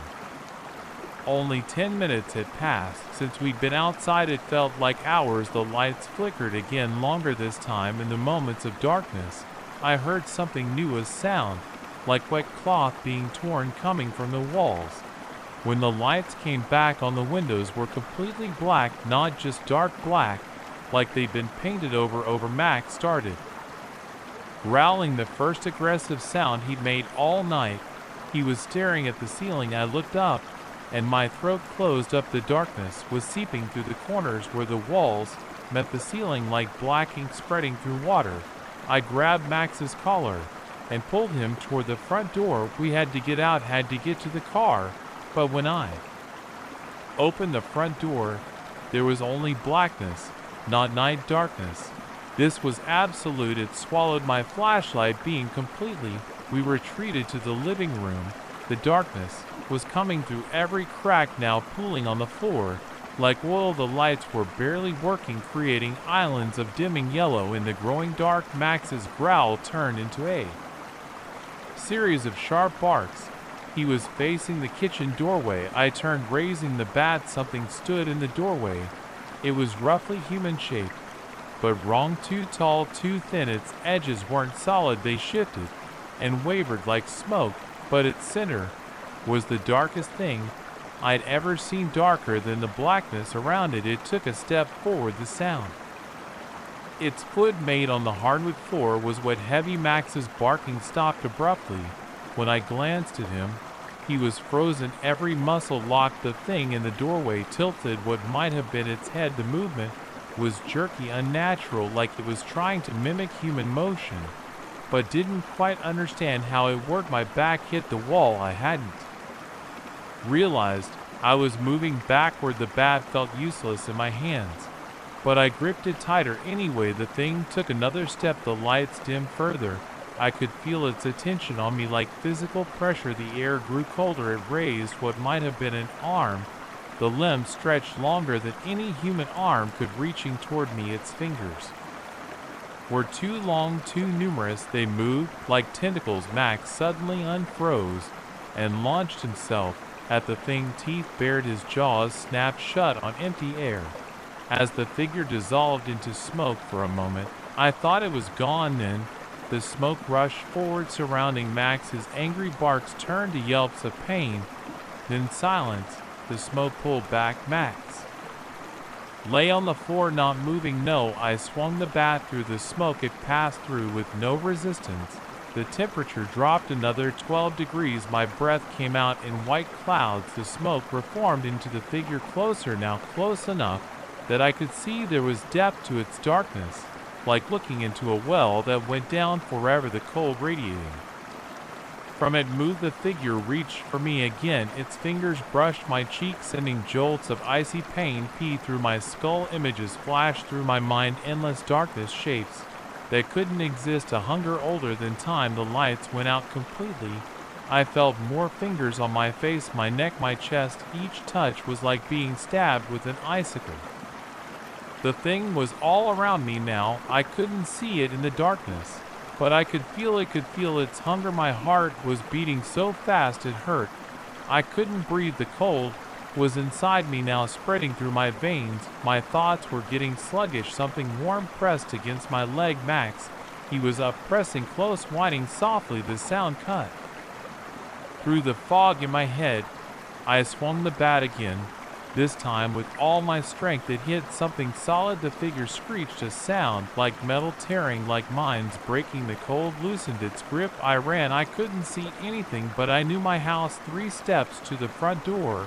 I slammed into its shoulder, first felt it give way. Max was right behind me. We burst out into the night, real night with stars and a quarter moon. The crickets were singing. Frogs croaked in the distance. I ran to my car. Max right beside me. My hands shook so badly I dropped the keys twice before getting the door open.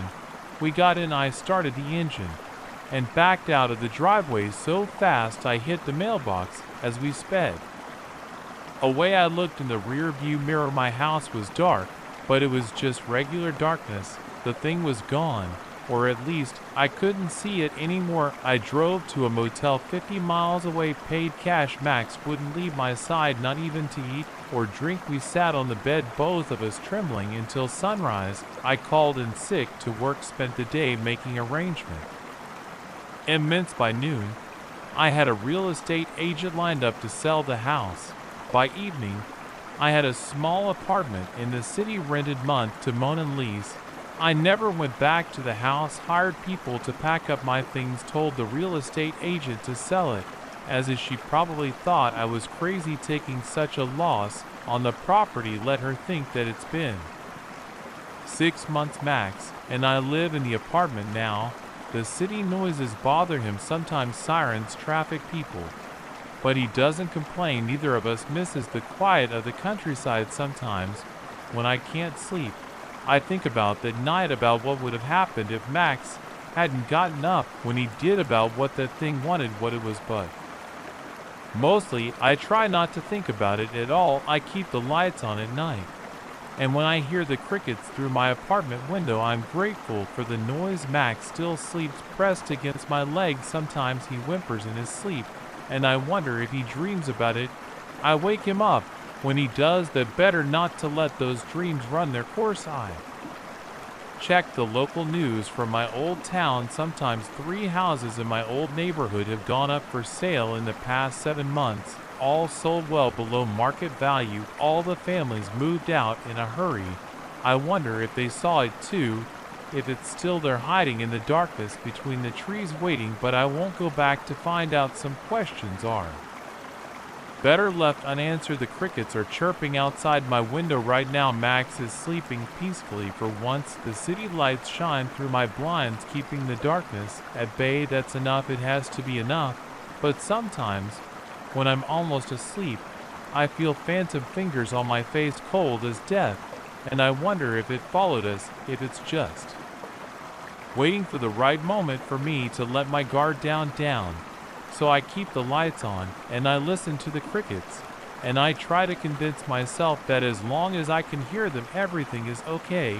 But I know better now. I know that when the crickets stop, the real darkness begins. The first time I saw someone running between the gravestones at Foster Hillside Cemetery, I told myself it had to be another delivery driver taking a shortcut. Nobody else would be crazy enough to cut through there at 11:30 p.m. on a Tuesday, but delivery drivers don't move that fast. And they definitely don't leave those kinds of footprints. I've been doing late night deliveries for 3 years now. The pay is decent, especially with tips. And the roads are empty. Tuesday night started like any other shift. I had a stack of orders from that new type place downtown, mostly going to the college students cramming for finals. The GPS kept trying to route me around Foster Hill Cemetery, adding an extra 10 minutes to each trip. After the third delivery, I decided to save some time and cut through the cemetery grounds. Other drivers did it all the time. The cemetery gates were always open, some historical preservation rule from back when it was first built in 1843. The narrow access road wound between sections of tilting headstones and crumbling monuments. My headlight swept across names weathered almost to nothing. The shadows of iron crosses and stone angels stretched out across browning grass. I kept my speed down to avoid bottoming out on the bumpy road. The suspension in my Honda Civic wasn't great even when it was new, and that was 140,000 m ago. The Thai food in my passenger seat filled the car with the smell of pad Thai and green curry. My stomach growled. Maybe I'd treat myself to some leftover tom yum soup. If any orders got canceled. About halfway through, the cemetery movement caught my eye. At first, I thought it was just shadows from my headlights playing across the gravestones. Then I saw it clearly, a figure sprinting between the rows of headstones, moving way faster than any normal person could run. They crossed about 50 feet of open ground. In the time it took me to blink, I hit the brakes. My takeout ORD slid forward and thumped against the dashboard. I skied through the windshield trying to spot the runner. Again, nothing moved except branches swaying in the wind. Just tired, I muttered, brain playing tricks. I'd been doing doubles all week to cover for another driver who was out sick. Lack of sleep could make you see all kinds of weird stuff. I started driving again, a little faster now. The sooner I got through this place, the better. I kept my eyes locked straight ahead on the road. Don't look at the graves, don't look for movement in the shadows. Just drive. Something flashed past in my peripheral vision, this time on the passenger side, fast, too fast, like a video being played at double speed. I jerked the wheel and nearly clipped a marble headstone. My heart hammered against my ribs. I couldn't help looking this time in the red glow of my brake lights. I saw a trail of footprints in the frost-covered grass.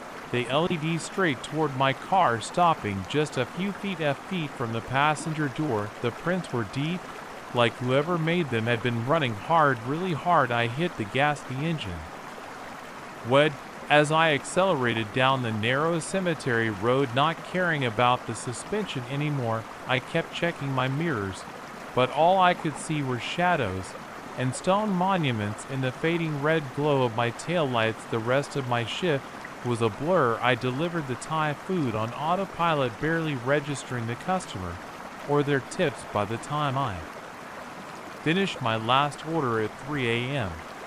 I'd almost convinced myself I'd imagined the whole thing in the cemetery. Sleep deprivation could do strange things to your mind. I pointed my car toward home, taking the long way around Foster Hill. No more shortcuts tonight. The roads were empty except for the occasional semi-truck. My eyelids felt heavy. Just 15 more minutes, and I'd be home in bed a few blocks from my apartment.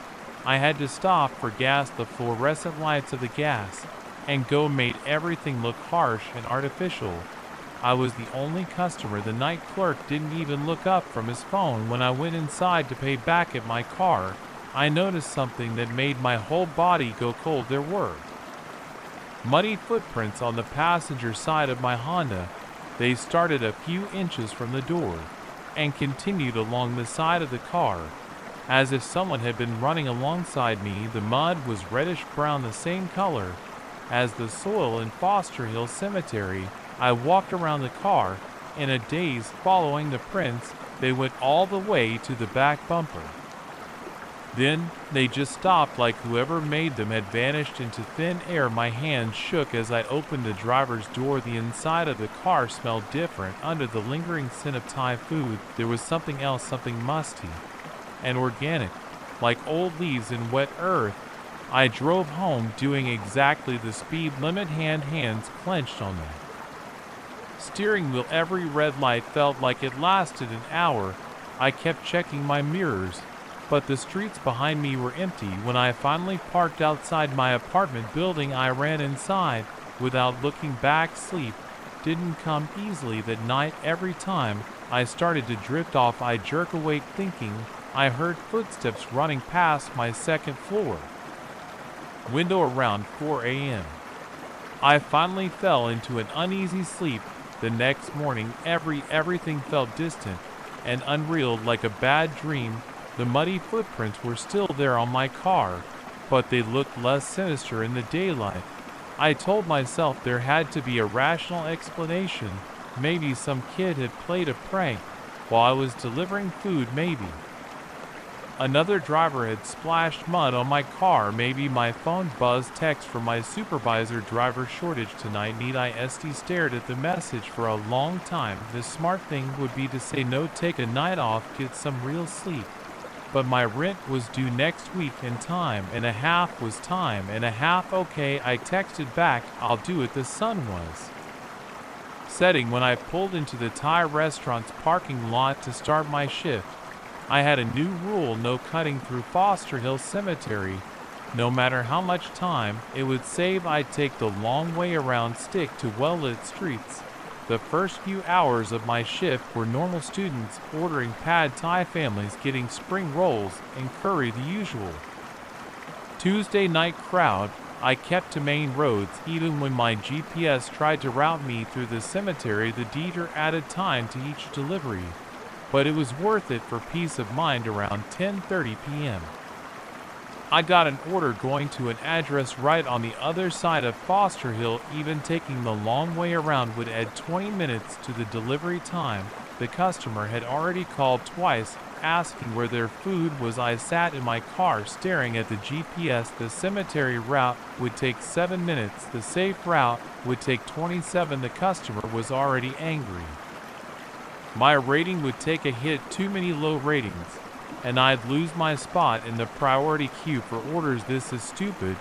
I said out loud, it's just a cemetery. Nothing happened last night. You were tired and seeing things before I could talk myself out of it. I turned onto the road leading to Foster Hill's gates. The entrance looked different tonight, darker The iron gates cast long shadows in my headlights as I drove through them. I felt a pressure change in my ears. Like when you drive up a steep hill, I kept my eyes straight ahead, focusing on the access road. Don't look at the graves, don't look for movement.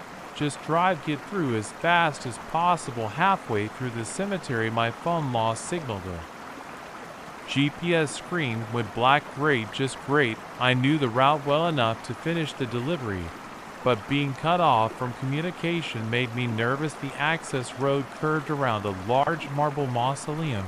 As I turned the corner, my headlights swept across something that made me slam on the brakes. Footprints, dozens of them, maybe hundreds, crisscrossing the road ahead of me. They were pressed deep into the dirt like they'd been made by someone running at incredible speed. And they were fresh. I put the car in reverse. To hell with the delivery time, to hell with my rating. I wasn't staying here another second. The engine revved, but the car didn't move. The wheels spun in place, kicking up gravel. I looked in my rearview mirror and felt my stomach drop. More footprints were appearing on the road behind me, materializing out of nowhere, one after another, getting closer to my car. I tried to scream, but no sound came out. The footprints reached my back bumper. Then they started appearing along the driver's side of the car, heading toward the front. Something moved in my peripheral vision. I turned my head slowly, fighting against every instinct that told me not to look. A face pressed against my driver's side window, a human face, but wrong. The skin was gray and sunken. The eyes were completely black. The mouth was stretched into an impossibly wide grin, showing too many teeth. I threw the car into drive and floored it. The tires caught traction and shot forward. In my side mirror, I saw a figure running beside the car. It was keeping pace easily, even though my speedometer showed 40 miles per hour, 50-60. The figure's movements were wrong. Its legs pumped too fast, like a video being played at triple speed. Its arms swung at impossible angles, but it matched my car's speed, exactly staying right alongside me. I reached the cemetery gates doing 80.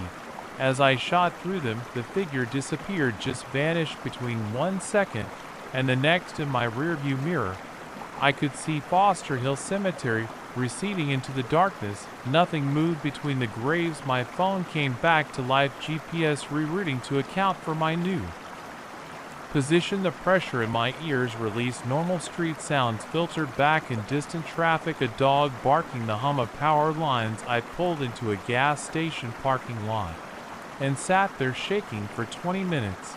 When I finally worked up the courage to look, there were fresh footprints all along the side of my car.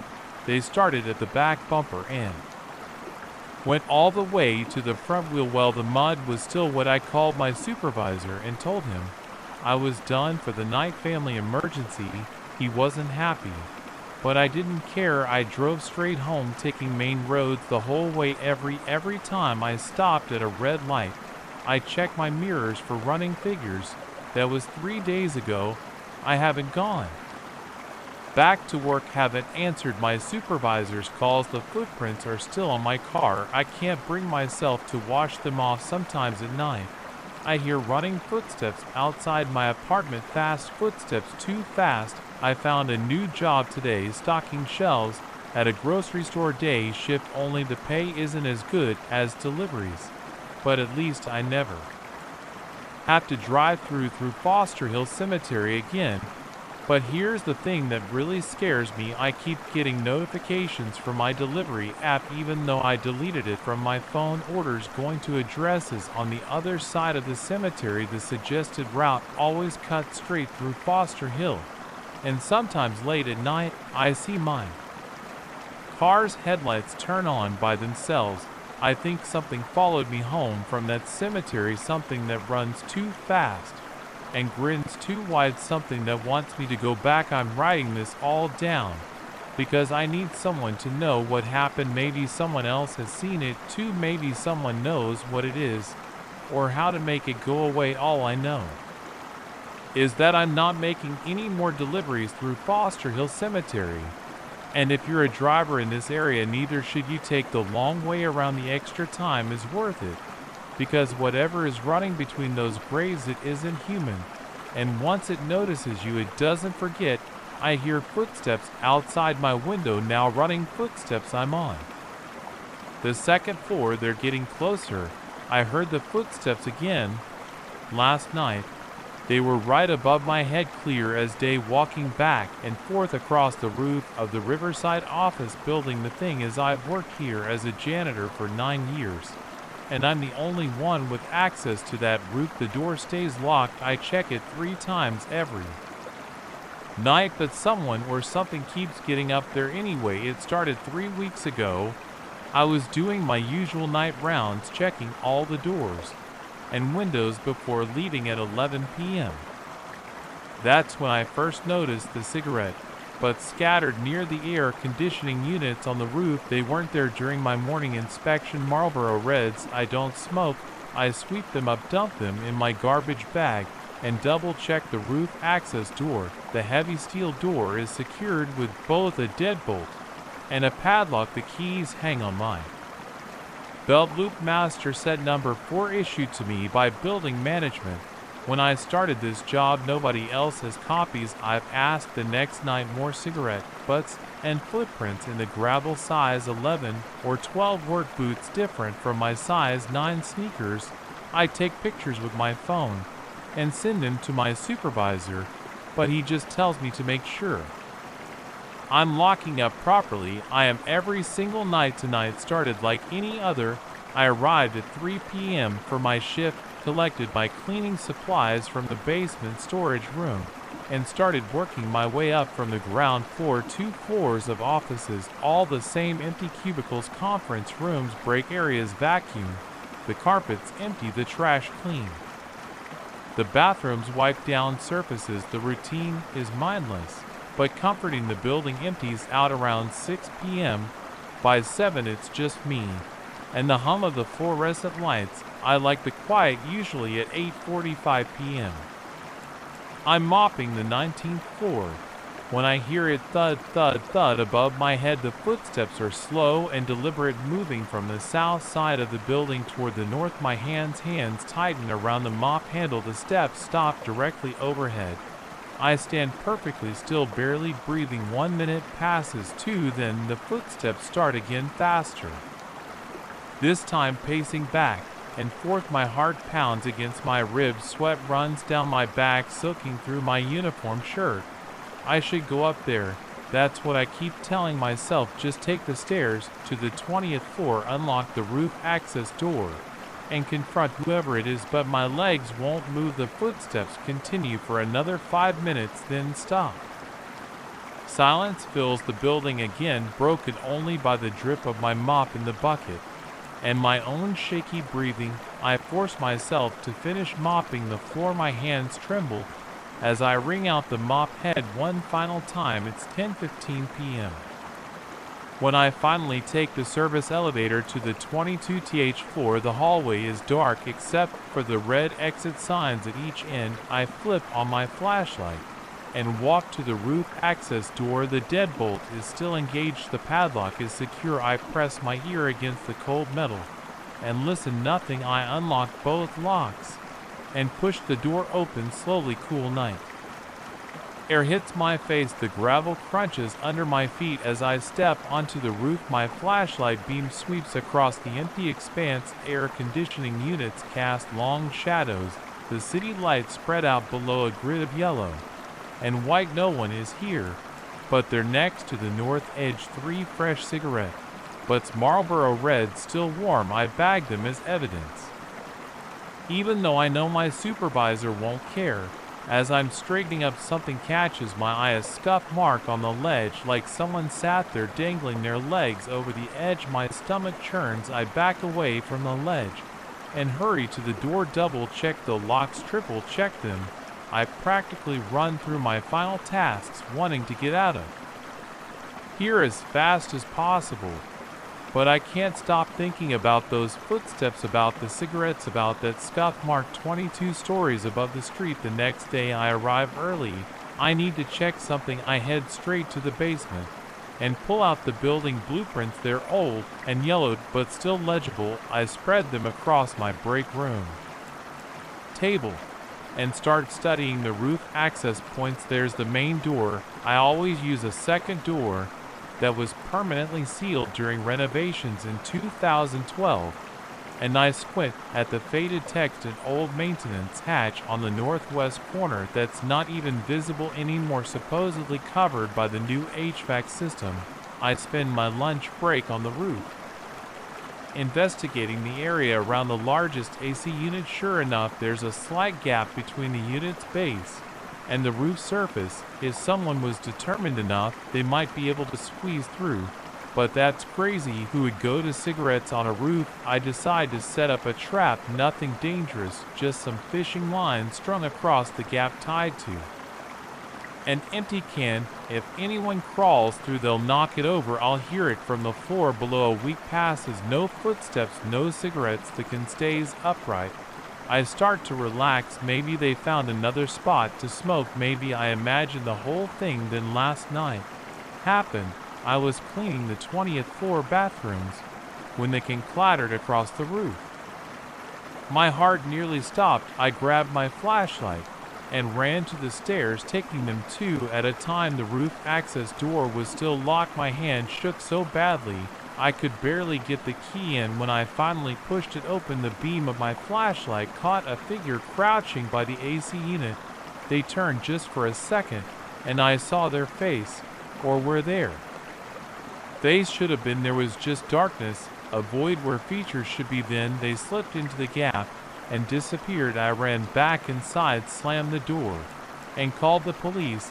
They arrived 20 minutes later and found nothing. No cigarettes this time, no footprints, just my fishing line scattered across the gravel and the empty can rolled against the ledge. They told me to call building security next time. Building security told me to call my supervisor. My supervisor told me to take a few days off. But I can't. I need this job, and more than that, I need to know what's happening up there. So here I am sitting in my break room at 3 a.m. writing this all down. While I wait, I brought my camera tonight, set up a motion sensor by the AC unit, hit a voice recorder under some gravel. The footsteps started again 10 minutes ago. They're different this time, lighter, almost playful, like whatever is up there knows I'm listening. I should go check. The door is only 50 feet away. I have my flashlight, my phone, my camera, evidence. That's all I need, proof that I'm not crazy. But I can't move my legs or leave. My throat is dry. The footsteps are getting closer to the door now, slower, deliberate. Something scrapes against the metal once, twice. The handle turns. I know I locked it. I always lock it. But the handle is turning, and there are shadows under the door. They come through the walls. They always came through the walls. I should have checked the walls. The banging on my motel room door jolted me awake at 3:20 a.m. My head pounded, and the cheap digital clock's red numbers burned into my eyes. 3 loud knocks came again. Hey man, open up, it's Dave from last night. I sat up in the lumpy bed, my t-shirt damp with sweat. The voice wasn't familiar. I hadn't talked to anyone named Dave last night. I hadn't talked to anyone at all. Come on, you said I could crash here. We had a deal. My throat went dry. The fluorescent light from the parking lot leaked through gaps in the thin curtains, casting strips of sickly light across the stained carpet. Another series of knocks, more insistent. This way. I know you're in there. Don't act like you don't remember. I stood up, my bare feet hitting the cold floor. The room spun slightly. My mouth tasted like stale coffee and cigarettes, though I didn't smoke. The last thing I remembered was driving into this roadside motel around 9 p.m., checking in, and falling into bed. After 12 hours on the road, nothing else. The door rattled in its frame as the man outside hit it again. I stepped closer, trying to see through the peephole, but it was blocked or painted over. Look, the voice said lower. Now, I've got the front desk security footage right here on my phone, shows you letting me in at midnight. We talked for over an hour. You really don't remember? My stomach clenched. That wasn't possible. I grabbed my phone from the nightstand. 3 a.m. No missed calls or messages. My wallet and keys sat next to it. It untouched. Everything looked normal. But my head felt wrong, clouded. I'm showing the manager. If you don't open up, you promised me a place to sleep. I pressed my ear to the door. The man's breathing was heavy, ragged. The hallway's ice machine hummed in the background. Fine, I said, my voice cracking. Show me the footage. First, hold your phone up to the peephole. A few seconds passed. Then, can't peas busted. Come to the front desk with me. We'll watch it there. No, slide your phone under the door. That's a $1,000 phone, man. I'm not sliding it under any doors. You know exactly who I am. We spent over an hour talking about my situation last night. You said you understood, said you'd help me out. My hand shook as I double-checked the door's security chain and deadbolt. Both were locked. The man outside shifted his weight, making the thin floor creak. I'm calling the police, I said. Go ahead. I've got proof you invited me and you're the one going back on your word. I grabbed my phone and pulled up the camera app. 12 new photos from last night appeared in my gallery. My stomach dropped. I hadn't taken any pictures. The first showed the motel's parking lot at night, empty except for my car and a beaten up blue sedan I didn't recognize. The next several were blurry shots of the room's interior, the TV, the bathroom door, the window. In the final image, a man's reflection appeared in the mirror. But it wasn't me. He was older, maybe 50, with gray stubble and a red baseball cap. Just check the time stamp on those PCKs you took. The voice said 12:47 a.m. Ring any bells? Cold sweat ran down my back. I opened my recent calls. 3 outgoing calls between midnight and 2 a.m. to a number I didn't know. Your phone's got the proof too, doesn't it? He laughed, a dry sound. You really that drunk you forgot everything? I hadn't had a drink in months.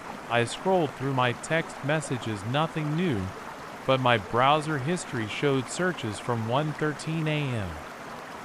Cheap motels near Highway 16, identity theft protection, how to disappear completely. Last chance. The man said, open up or I'm getting the manager. I backed away from the door, trying to control my breathing. The room felt small, the walls pressing, and I had to figure out what happened in those missing hours. My laptop sat on the room's small desk. I opened it. The screen was already on, showing a local news website. The top story's headline made my blood run cold. Police seek person of interest in gas station robbery. The grainy security camera image showed a man in a red baseball cap. More knocking, harder now. Time's up. You've got 10 seconds. I grabbed my keys and wallet, shoving them in my pockets. The window. I could break it, run to my car, but my legs felt weak, unsteady. 10:09. The desk lamp flickered. I noticed something written on the notepad next to it in my handwriting. Let him in. He knows has to end tonight. 7:06. My phone buzzed. A text from the unknown number. Remember now. 5 for the into the door's electronic lock. The green light blinked on 3. The deadbolt clicked open by itself. 2. The security chain snapped taut, then broke free from the wall. 1. The door swung open. The man in the red baseball cap stood in the hallway, holding up his phone. On the screen, security footage played me 6 hours ago, smiling as I held the door open for him, ready to finish what we started. He asked. I looked at the notepad again. Below my message, smaller words appeared, writing themselves. You can't run from yourself. The man stepped into the room. His face flickered like bad reception, becoming mine for a split second before settling back into its older features. He closed the door behind him. Let's talk about last night, he said. All of it. The clock read 3:23 a.m. Outside, my car's alarm began to wail. He sat in the room's only chair, perfectly still. You remember the gas station, don't you? What happened after you saw me there? I pressed my back against the far wall. I didn't stop at any gas stations. I drove straight here. He pulled out a receipt, held it up. Murphy's Gas and Go. 11:47 p.m. My signature at the bottom. You followed me. He said watch me go and saw what I did, then you followed me here, got the room next door, took all those pictures for evidence. Smart, real smart. My phone buzzed again, another text from the unknown number, check your trunk. I didn't follow anyone, I said. I don't know what you're talking about. He smiled. His teeth were stained yellow. No, then why'd you make those calls to the police tip line? Why'd you write down my plate number? I glanced at the notepad again. More words had appeared. Blue sedan, PCR 847. You said you wanted to help, he continued. Said you understood about needing money, about desperation. Said you'd keep quiet if I split it with you. That's why you let me in, why we talked so long making plans. The car alarm kept screaming. Nobody came to investigate. But then you got nervous, didn't you? Started having second thoughts. That's when you really started drinking. Found a bottle in your trunk. My hands went to my temples. The pounding in my head got worse. I don't drink, I said. Haven't touched it since the accident. He leaned forward. Since Sarah. The name hit me like a physical blow. I hadn't spoken it in 3 years. How do you know about her? You told me everything last night. About the crash, about running, about trying to start over. He stood up. About how you never forgave yourself. The room spun. I slid down the wall until I sat on the floor. But you can't run forever, he said. Can't hide from what you've done. That's what you said last night, right before you passed out, right before you gave me your key card and told me to come back. I closed my eyes, tried to breathe. When I opened them, he was kneeling in front of me. His face flickered again. My face, older, haunted the gas station. Robbery, I said. Said how much did you take? We took, he corrected, for 27. Your cuts in your trunk with the empty bottle and Sarah's picture, the one you always carry. But pretend you don't. My phone buzzed one final time. The message showed a photo. My trunk open, revealing a paper bag full of cash, a bottle of cheap whiskey, and a crumpled photograph. I thought I'd burned years ago. Time to face it, he said. His voice was mine now, aged by guilt. And time to remember everything. The clock hit 3:33 a.m. The car alarm went silent. And slowly, horribly, I began to remember what I'd done, not just last night, but 2 years ago, on a rainy road when I'd had too much to drink and Sarah had trusted me to drive her home. The man, my future self, my punishment, sat back in the chair and waited as the memories flooded back, as I remembered who I really was, who I'd been running from. Ready to talk now, he asked. I nodded, the weight of 2 years of denial finally breaking. Yes, I said to myself, I'm ready. The sun rose 5 hours later. The motel room was empty except for me, a half-empty bottle, and a note in my handwriting. Same time next year. You can't hide forever. In the parking lot, the car sat alone. The trunk was locked. But I knew what I'd find inside, the same things I'd been carrying all along, running from motel to motel, having the same conversation with myself night after night, trying to drink away the truth. I checked out at 8 a.m. The manager said nothing about noise complaints or broken security chains. The security footage showed an empty hallway all night. No one had come to my door.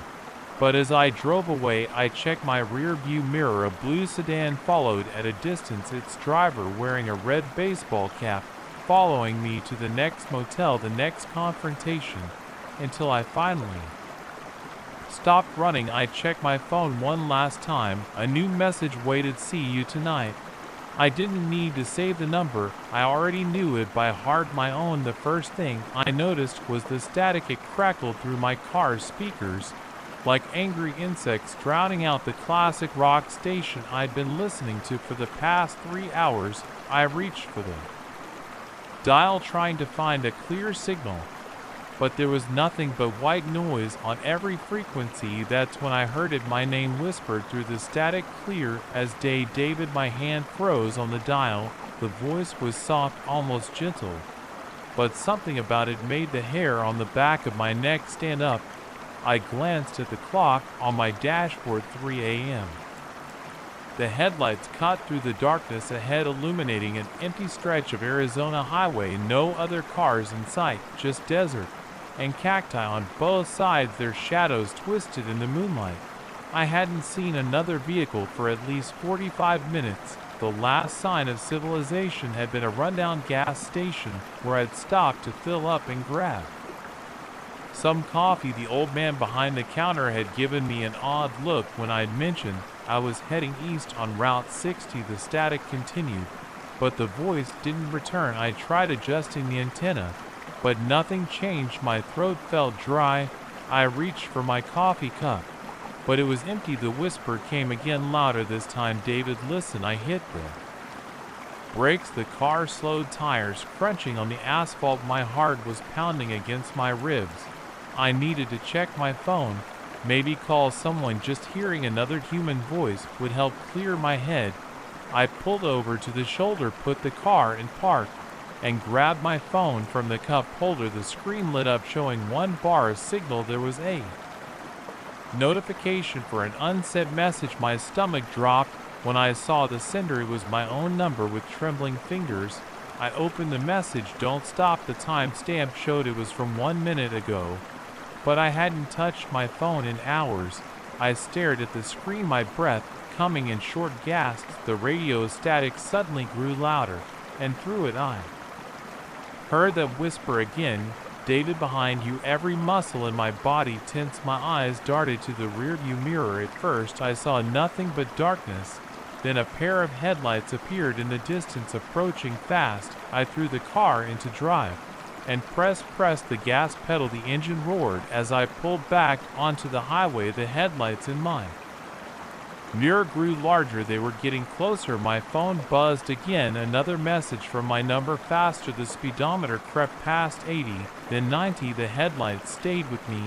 I couldn't make out what kind of vehicle it was. The lights were too bright, flooding my mirrors with white glare. The static on the radio changed pitch, becoming a high-pitched whine. Through it, I heard fragments of words, like pieces of a broken conversation coming. Can't let find you. My hands were slick with sweat on the steering wheel. The road ahead stretched endlessly into the darkness. No exits, no turnoff, no other cars, just me and whatever was behind me. The phone buzzed again.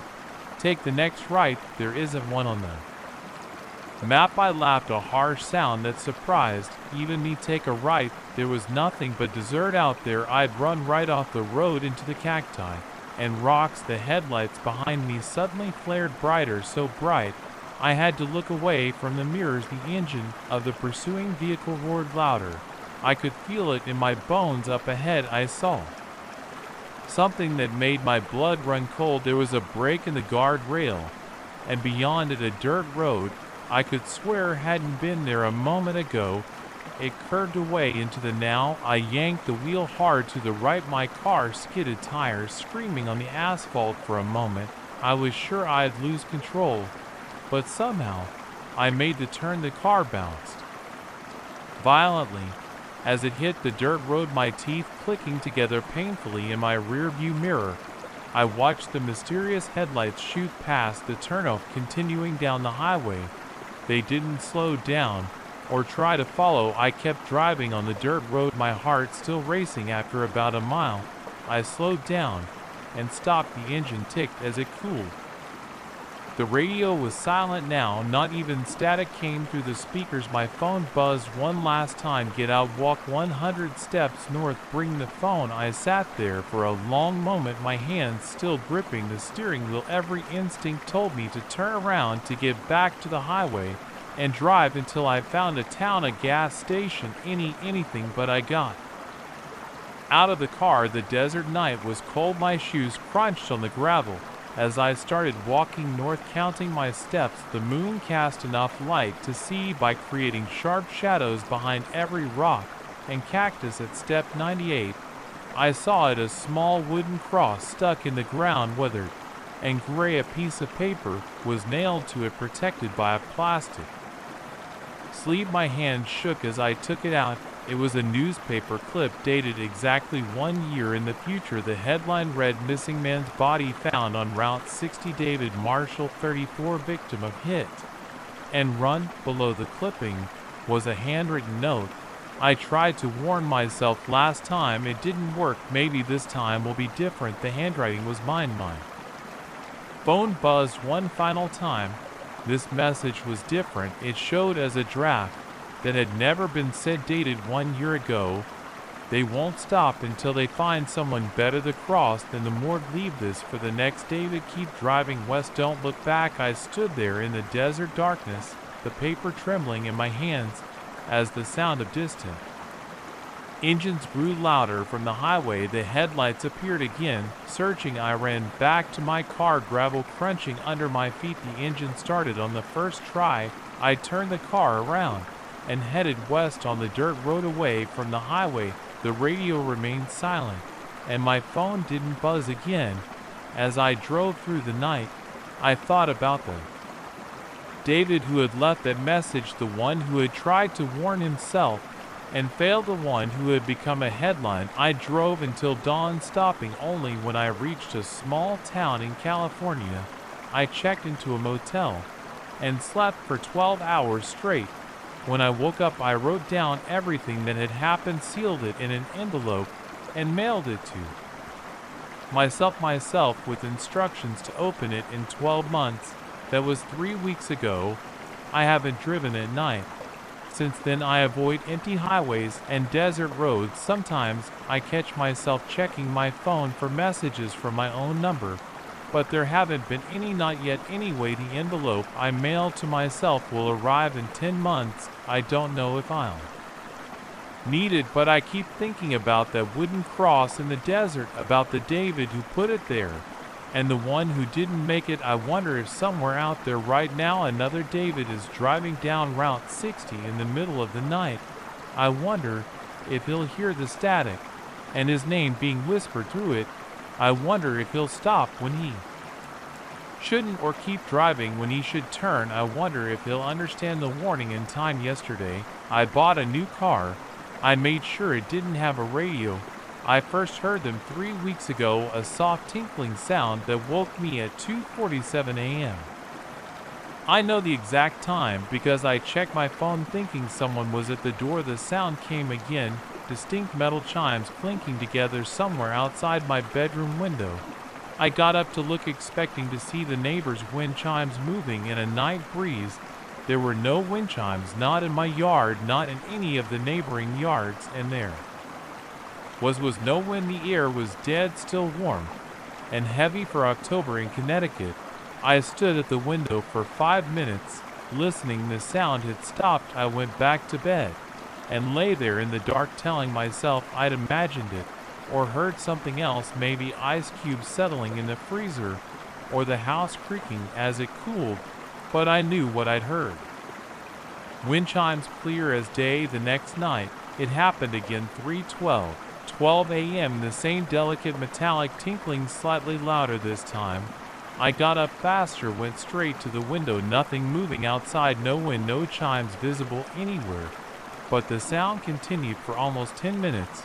While I stood there searching the darkness, my skin got cold despite the warm night air coming through the screen. During the day, I checked all the yards on our street. Mrs. Henderson, 2 doors down, had wind chimes on her front porch, but they were heavy copper tubes that would make a much deeper sound than what I'd heard. No one else had any. I even walked around the block looking in backyards where I could see them. Nothing. The third night, the chimes woke me at 2 a.m. louder, still close enough that they had to be right outside my window. I switched on my phone's flashlight and shined it out into the yard. The beam caught nothing but my wife's herb garden, the wooden fence, the maple tree with its branches stretching over the lawn. The chimes kept ringing, a high, sharp singing of metal on metal. I went downstairs and out the back door in my boxers and t-shirt. The sound was clearer outside, definitely coming from the direction of the maple tree. I walked toward it, phone lights sweeping back and forth. The chimes grew louder with each step, but when I reached the tree and shined the light up into its branches, there was nothing there, just leaves and empty air. The sound stopped abruptly. Total silence fell. I stood under the tree for 20 minutes waiting, but it didn't start again. I didn't tell my wife Karen about it. She was dealing with enough stress at work, and I didn't want her losing sleep too.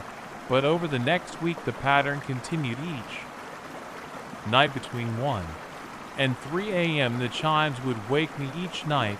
They sounded louder and closer each night. I searched and found nothing. I started taking sleeping pills, but they didn't help. The chimes cut through the chemical drowsiness like a knife through fog. I installed a security camera pointed at the backyard. The footage showed nothing, no movement, no source for the sound, but you could hear it clearly on the recordings, proving I wasn't imagining things. After 2 weeks, I stopped sleeping entirely. I'd lie in bed beside Karen waiting for the chimes to start. When they did, I'd get up and search again, even though I knew I wouldn't find anything. During the day, I was a zombie at work making mistakes, zoning out in meetings. My boss asked if everything was okay at home. I said yes, knowing I sounded unconvincing. The neighbors started giving me weird looks. They'd seen me wandering the yard in the middle of the night, shining flashlights into trees.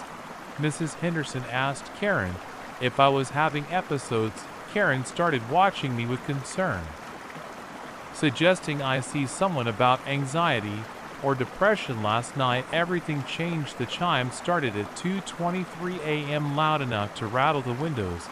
I got up automatically, heading for the back door. Karen stirred, but didn't wake. She'd gotten used to my nightly wanderings. The sound hit me like a physical force when I stepped outside, much louder than before, with a sharp, almost angry quality to the metallic ringing. I walked toward the maple tree, no longer needing a light to guide me. The moon was nearly full, casting everything in pale silver. That's when I saw them. Hanging from the lowest branch of the maple tree was a set of wind chimes I'd never seen before, long silver tubes, at least a dozen of them suspended from a wooden disc. They were swinging violently despite the complete absence of wind, crashing against each other with enough force to produce the intense ringing that had been haunting my nights. I stopped about 10 feet from the tree, staring. The chimes seemed to swing even harder as I watched, as if responding to my presence. The sound became deafening, drowning out everything else. I could feel the vibrations in my chest. I took a step closer. The moonlight caught the metal tubes, and I saw that they were covered in strange markings, not letters or numbers, but symbols I didn't recognize. They seemed to shift and change as the chimes moved, making my eyes hurt when I tried to focus on them. Another step, the wooden disc at the top started spinning faster and faster, making the tubes whirl in a blur of silver. The sound changed pitch, becoming higher, more piercing. My ears started to ring in harmony with it. I reached out toward the chimes. I don't know why, some compulsion I couldn't fight. Just before my fingers touched the nearest tube, I noticed something dark dripping from the bottom of the wooden disc. It fell in thick drops, hitting the grass with a hiss. Where it landed, the grass withered and turned black. I yanked my hand back and stumbled away from the tree. The chimes spun faster, their ringing reaching an impossible pitch. The dark liquid was flowing freely now, running down the tubes and spattering the ground. Smoke rose where it fell, carrying a smell like burning meat. I ran back to the house, slammed the door, and locked it through the kitchen window. I could see the chimes still spinning, could hear their screaming song. The dark liquid had formed a perfect circle on the ground beneath them, and nothing grew in that circle anymore. That was 6 hours ago. The sun is up now. Ken left for work, giving me a worried look when I said I was taking a sick day. I'm sitting at the kitchen table watching the maple tree through the window. The chimes are still there, hanging motionless in the morning light. The grass beneath them is dead black as ash in a perfect circle. I don't know what to do. I can't leave them there. Whatever that liquid is, it's killing everything it touches. But I'm afraid to go near them again, afraid of what might happen if I try to take them down. The symbols on the tubes are clearer in daylight. They remind me of something I saw once in an old book in my grandfather's study before he died. He collected occult manuscripts, things he'd find at estate sales and antique shops. Most of it was nonsense, but there was one book, leather-bound, written in a language I didn't recognize. that had similar symbols. He called me looking at it, and snatched it away, locked it in his desk drawer. The only time I ever saw him angry after he died. We couldn't find a book. The desk drawer was empty. I'd forgotten about it until now, seeing those same symbols etched into the silver tubes hanging from my tree. The wind is picking up. The chimes are starting to move. Even in broad daylight, their sound makes my teeth hurt. The dark liquid is beginning to drip again. I have to do something, have to get rid of them somehow. But as I sit here watching them swing, I'm starting to think they won't let me. Starting to think they chose this tree, this yard, this house for a reason. Starting to think they chose me. The circle of dead grass is spreading. The chimes are ringing louder. And I swear, in the spaces between the sounds, I can hear something like voices calling my name. I'm going to try to take them down. I've got thick gloves, a ladder, and some bolt cutters from the garage. If I don't update this after, if something happens to me, at least there'll be a record. At least someone will know what happened. The chimes are singing. They know what I'm planning. They're waiting for me. I'm walking outside now. The sun feels cold. The voices in the chimes are getting clearer. They're saying my grandfather's name. The passenger seat sensor light came on at 2:47 a.m. on a Tuesday. I checked the rear view mirror, then looked right. Empty seat. But the dashboard kept insisting someone weighing exactly 145 pounds was sitting there. I drive nights for Uber and Lyft in downtown Chicago. After 8 years, you see everything: drunk college kids fighting, couples, people having mental breakdowns. But this was different. The app showed a pickup for Marlene Davies, 1894. But when I tried to tap her profile, I got an error message: user not found. The whole thing started on Michigan Avenue, right in front of the old water tower. It was drizzling, the kind of cold October rain that soaks into your bones. I just dropped off my last passenger and was about to head home when the new ride request came in. The ping showed a 497 rating, almost perfect. The pickup spot was right where I was parked. I waited 5 minutes, engine idling, wipers squeaking across the windshield. No one came. I was about to cancel when that sensor light blinked on. At first, I figured it was just malfunctioning. These cars take a beating. Things break. I reached over and pushed down on the passenger seat. The fabric compressed like someone was actually sitting there. When I pulled my hand back, the impression remained for a few seconds before slowly rising back up. Hello, I said, feeling stupid talking to an empty seat. The car's temperature dropped about 10 degrees. I could see my breath fogging in front of my face. I grabbed my phone to cancel the ride, but the app wouldn't let me. Every time I hit cancel ride, it just refreshed back to the active trip screen. The navigation was already running, directing me to an address in Lincoln Park. This is where any sane person would have gotten out of the car and called it a night.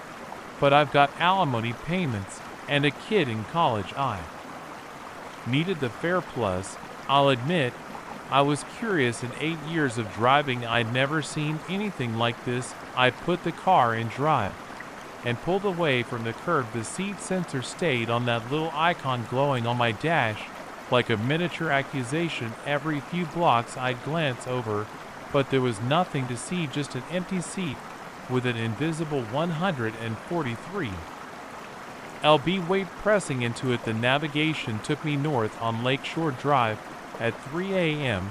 The road was almost empty. The lake was invisible in the darkness to my right, but I could hear the waves crashing against the breakwater. The rain had picked up, drumming on the roof. The temperature kept dropping. I cranked the heat, but it didn't help. My hands were shaking on the steering wheel, though I told myself it was just from the cold. The radio started crackling with static. When I tried to change stations, it just cycled through white noise. We turned off Lakeshore onto Fullerton. The streets were dark here, tree branches hanging low over the road. Old brownstones loomed on either side. The navigation directed me to stop in front of a 3-story Victorian that looked like it hadn't been touched since the 1890s. The house was completely dark, paint peeling, windows boarded up, dead vines crawling up the walls, and no trespassing sign hung crooked on the iron fence. According to my phone, this was the destination. And right, I asked out loud, nothing happened. The seat sensor stayed on. I pulled up the property records later. The house had been abandoned since 1894, when the original owner died in a fire. Her name was Marlene Davies. She was 28 years old. The front door of the house creaked open, no lights inside, just absolute darkness. The seat sensor finally clicked off. The temperature in the car immediately returned to normal. I sat there for a long time, engine running, wipers still going. Finally, I got up the nerve to check the back seat, empty. But on the passenger seat, where the weight had been, I found a single pearl button, old and yellowed with age. The kind they used to sew on wedding dresses in the 1890s. I drove straight home after that and called in sick the next day. Spent hours researching the house, and Marlene Davies found an old newspaper article about the fire. They never found her body in the wreckage. The article mentioned she was last seen getting into a carriage late at night, wearing her wedding dress. She was supposed to be married the next day. That was 3 weeks ago. I'm back to driving now, but I won't go near Lincoln Park at night. Sometimes, when it rains, my passenger seat sensor still flickers on and off. The pearl button sits in my glove compartment. I don't know why I kept it, maybe as proof to myself that it really happened last night. I got another ride request, different name, but same error message when I tried to view the profile. The pickup location was the water tower again. I canceled immediately and went offline. Some fares aren't worth the money. I keep thinking about that empty seat, the weight pressing into it. 143 pounds of something I couldn't see. I've been driving nights in Chicago for 8 years. I thought I'd seen everything. I was wrong. The next day I went to the library and found more articles about Marlene Davies.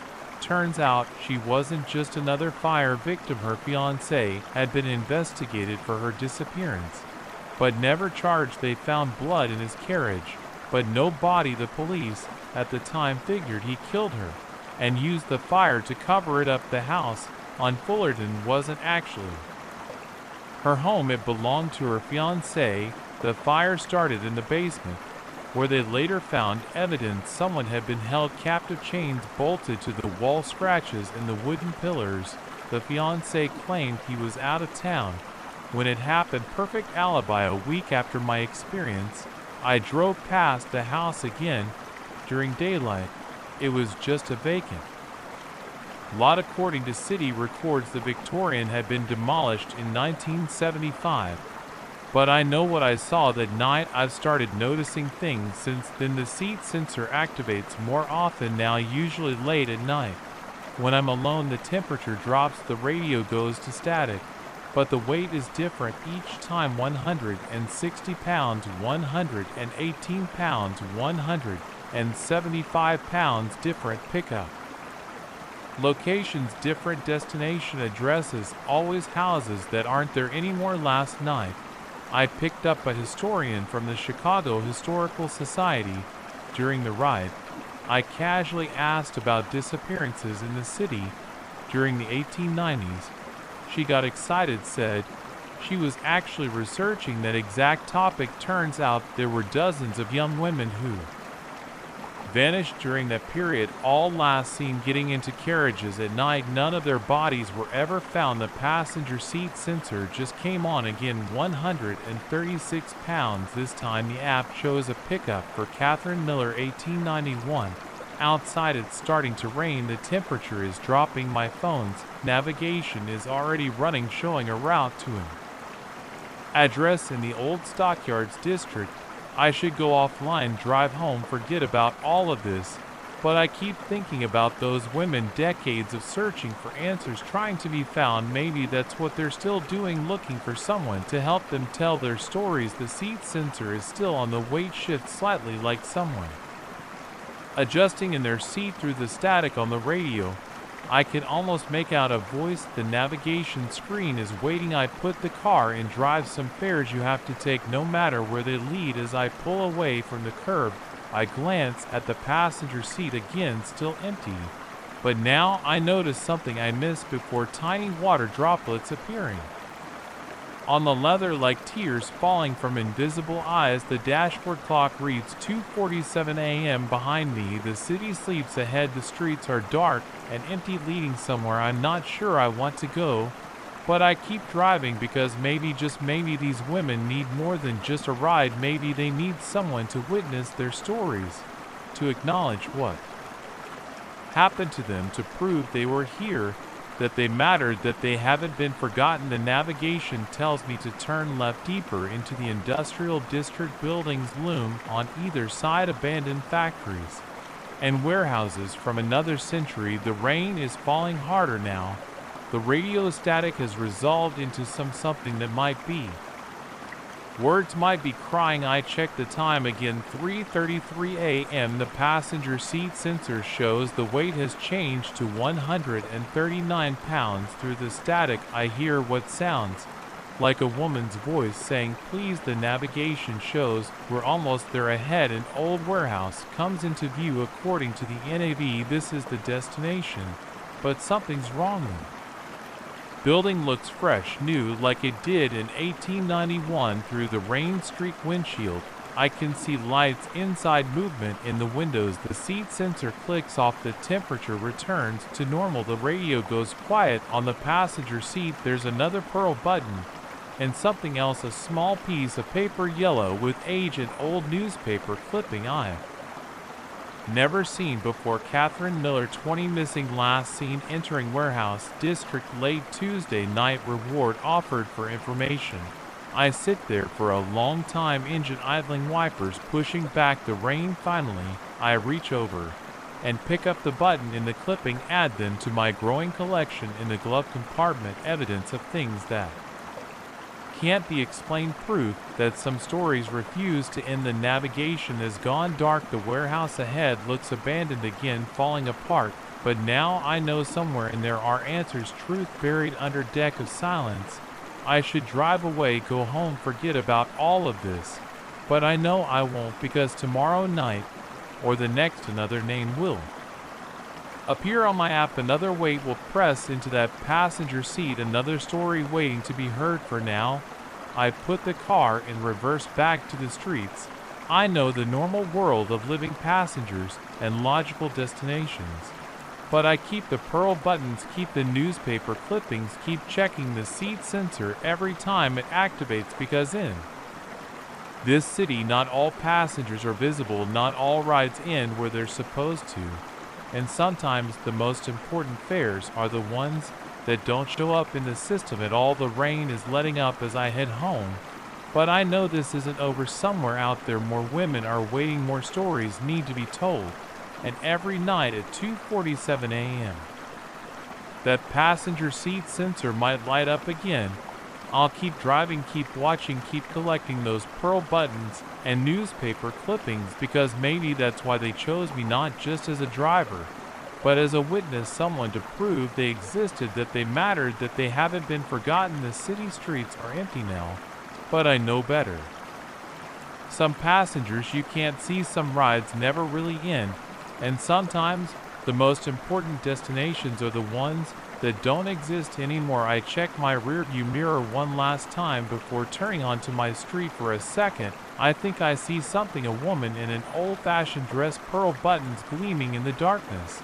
But when I look again, the back seat is empty. Tomorrow night, I'll be back on the road waiting for that sensor to light up, waiting for another name that doesn't exist in the system, waiting to learn what really happened to these women, one ride at a time. Because in this city, not all ghosts want to scare you. Some just want a ride home, some just want their stories told, and some just want someone to remember they were here. The passenger seat sensor just flickered again. Time to go back to work. I heard voices through the pipes. At first, I thought it was just water flowing or the building settling. Old structures make all kinds of noises, but these were different words, muffled conversations coming from inside the walls of Apartment 4B. I was there to fix a leak in the bathroom. Pretty routine job. The Riverside apartments were built in 1922, and the plumbing showed every year of its age.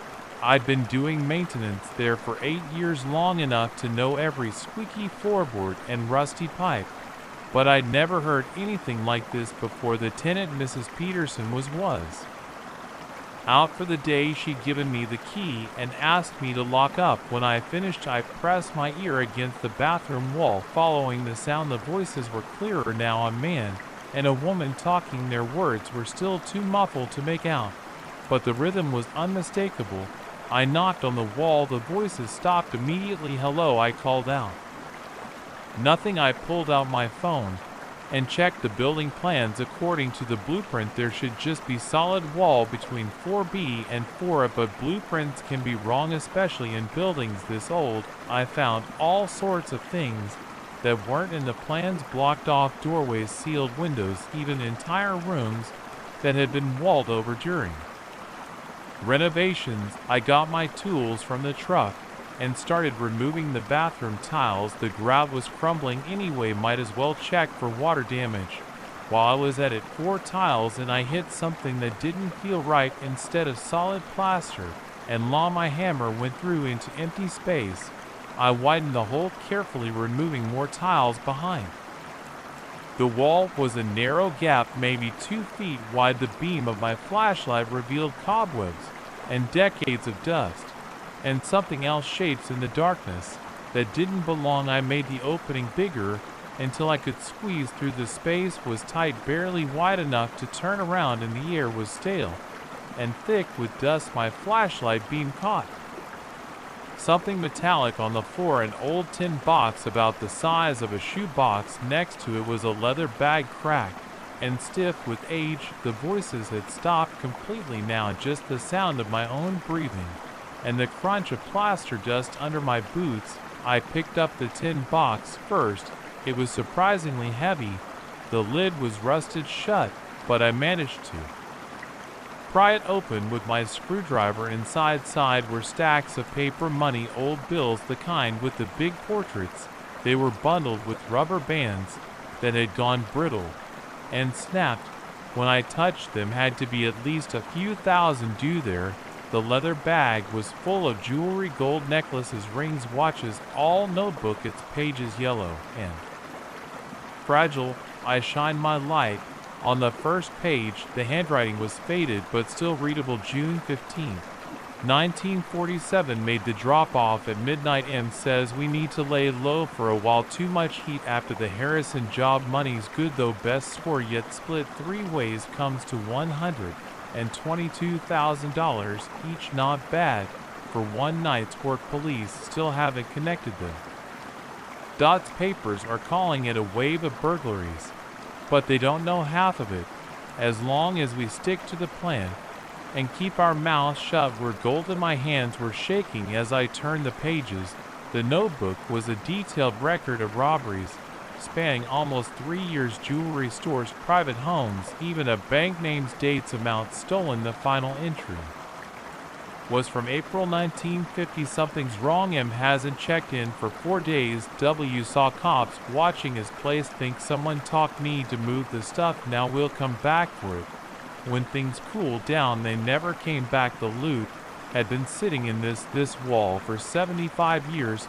I heard footsteps in the apartment. Mrs. Peterson must be home early. I quickly put everything back in the hiding space and replaced the tiles as best I could. Would need to come back with proper tools to do it right. Mr. Jenkins, are you still here? Mrs. Peterson called out. Just finishing up, I shouted back, my voice cracking slightly. Had to open up the wall to check the pipes. Found some water damage. I'll need to come back tomorrow to properly match it up. Oh dear, is it serious? Nothing to worry about, just old pipes doing what old pipes do. I gathered my tools, trying to keep my hand steady. I'll be back first thing tomorrow with the right materials. I drove home in a daze, my mind racing. There had to be at least $50,000 worth of cash and jewelry in that wall, maybe more by rights. It belonged to the building owner, or maybe the police It was stolen property, after all, but after 75 years, would anyone really care? The statute of limitations had to be long expired. I barely slept that night, kept thinking about those voices I'd heard. Was I imagining things? Old buildings make weird noises. But those were definitely words, definitely. Conversations, maybe sound bleeding through from another apartment. But the blueprint showed solid wall. The next morning, I was at the building by 7 a.m. Mrs. Peterson let me in still in her bathrobe. My goodness, you weren't kidding about coming early. She said best to take care of these things right away. Water damage only gets worse. For her morning walk, then went straight to the bathroom. The tiles I'd replaced were obviously newer than the others. I'd need to age them somehow to match, but first I had to get another look at what was in that wall. The voices started again. As soon as I began removing tiles, clearer this time.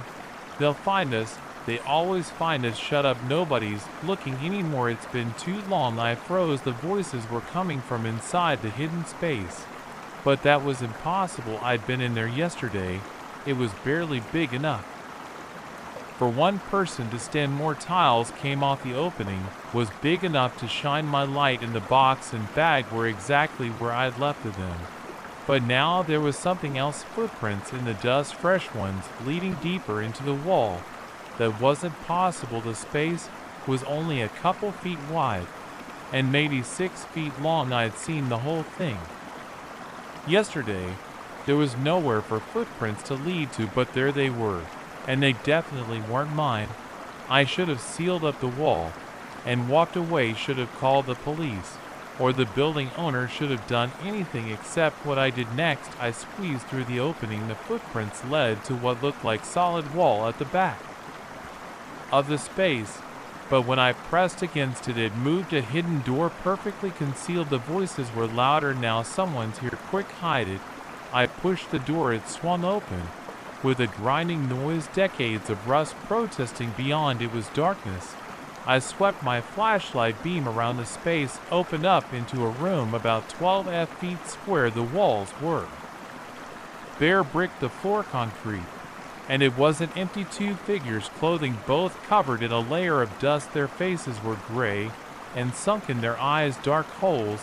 They stared at me without blinking. I stumbled backward, hitting my head on the low ceiling. My flashlight beam passed through them like they weren't there, because they weren't there. Couldn't be there. You weren't supposed to find this place, the woman said. Her voice was like wine through dead leaves. Nobody was supposed to find this place, the man added. We made sure of that. I'm just here to fix the pipes, I managed to say. My heart was hammering so hard I could barely hear my own voice. Liar, the woman hissed. You came back for the money. They always come back for the money. How many others? I asked, though I didn't want to know the answer. How many others found this place? The man smiled, showing teeth that were too white, too sharp enough. The greedy ones always find their way here, but they don't find their way back out. I ran, dropped my flashlight, banged my shoulders on the narrow walls, scraped my hands raw on the rough brick behind me. Their laughter echoed through the space,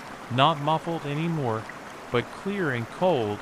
I burst out of the wall opening into Mrs. Peterson's bathroom. Trailing dust and cobwebs didn't stop running until I was in my truck, engine running, hands shaking too bad to put it in gear. Called the building owner from the parking lot, told him I'd found some water damage that needed immediate attention, structural issues. The whole wall would need to be opened up. Get some quotes from contractors. He said, we'll deal with it next month when the budget frees up. I quit the job the same day, found work across town maintaining newer buildings with proper blueprints and walls that stayed where they were supposed to be, places where the only sounds in the pipes were water and steam. But sometimes late at night, I still hear those voices, not through walls or pipes, but in my head, wondering about the others who found that room, the greedy ones, the ones who didn't run. I dream about that notebook, sometimes wonder if there are other entries after that last one from 1949. New entries, names and dates of everyone who found that hidden space and its treasures. Everyone who got greedy, everyone who didn't make it out. The Riverside apartments are still standing, still have their original plumbing, still breaking down, still needing fixes. I drive past, sometimes looking up at the windows of 4B. Sometimes I see shapes moving behind the glass. Sometimes they wave to me. I never wave back. I've thought about telling someone, the police, the building owner, the historical society, but who would believe me?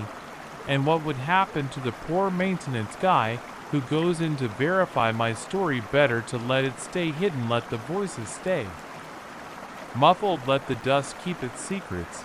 But if you're ever doing work in an old building and you hear voices through the walls, take my advice, fix what needs fixing, patch what needs patching, and leave everything else alone. Some spaces are meant to stay hidden, some treasures are meant to stay lost. And if you do find something, money, jewelry, mysterious notebooks, just put it back, seal up the wall, walk away. The voices might talk to you, might show you things, might offer you riches. Don't listen, don't look, don't take, because the thing about hidden spaces is this: they're usually hidden for a reason, and sometimes that reason is still there, still watching, still waiting for greedy people to stumble. And I got lucky, I ran.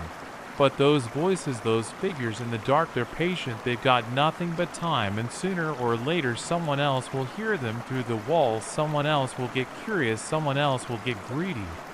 And maybe that someone won't run quite fast enough. I should have known something was wrong when I found those scratches around my back door, locked 3 weeks ago. Small things have been disappearing from my house for months. A watch here, some cash there.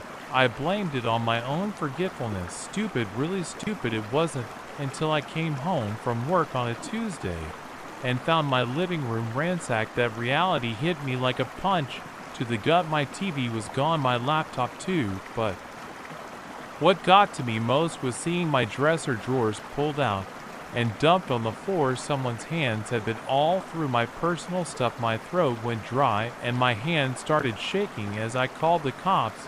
They came, took photos, dusted for prints, found nothing useful. Get some cameras, the officer told me, and better locks. No, I spent the night at a hotel. Couldn't stand to be in my violated house.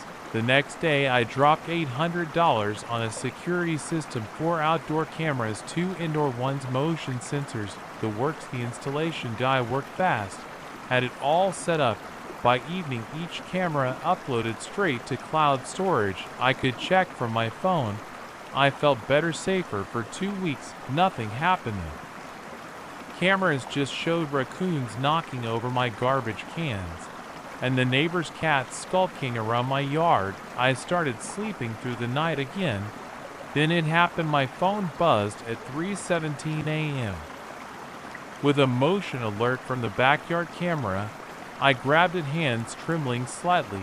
As I pulled up the feed, a figure in a black hoodie was standing motionless by my back fence, face completely hidden in the hood shadow, just standing there, staring directly at the camera. My chest got tight. I hit the panic button on the security app to trigger the outdoor alarm. The figure didn't even flinch at the blaring sound. They just slowly raised one hand and waved at the camera. Then they turned and walked away, disappearing into the darkness beyond my yard. I called the police.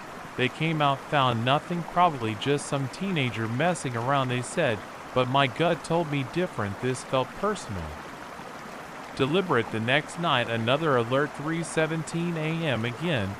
This time the hooded figure was closer to the house, standing beneath my bedroom window again. They faced the camera directly again. They waved again. They vanished.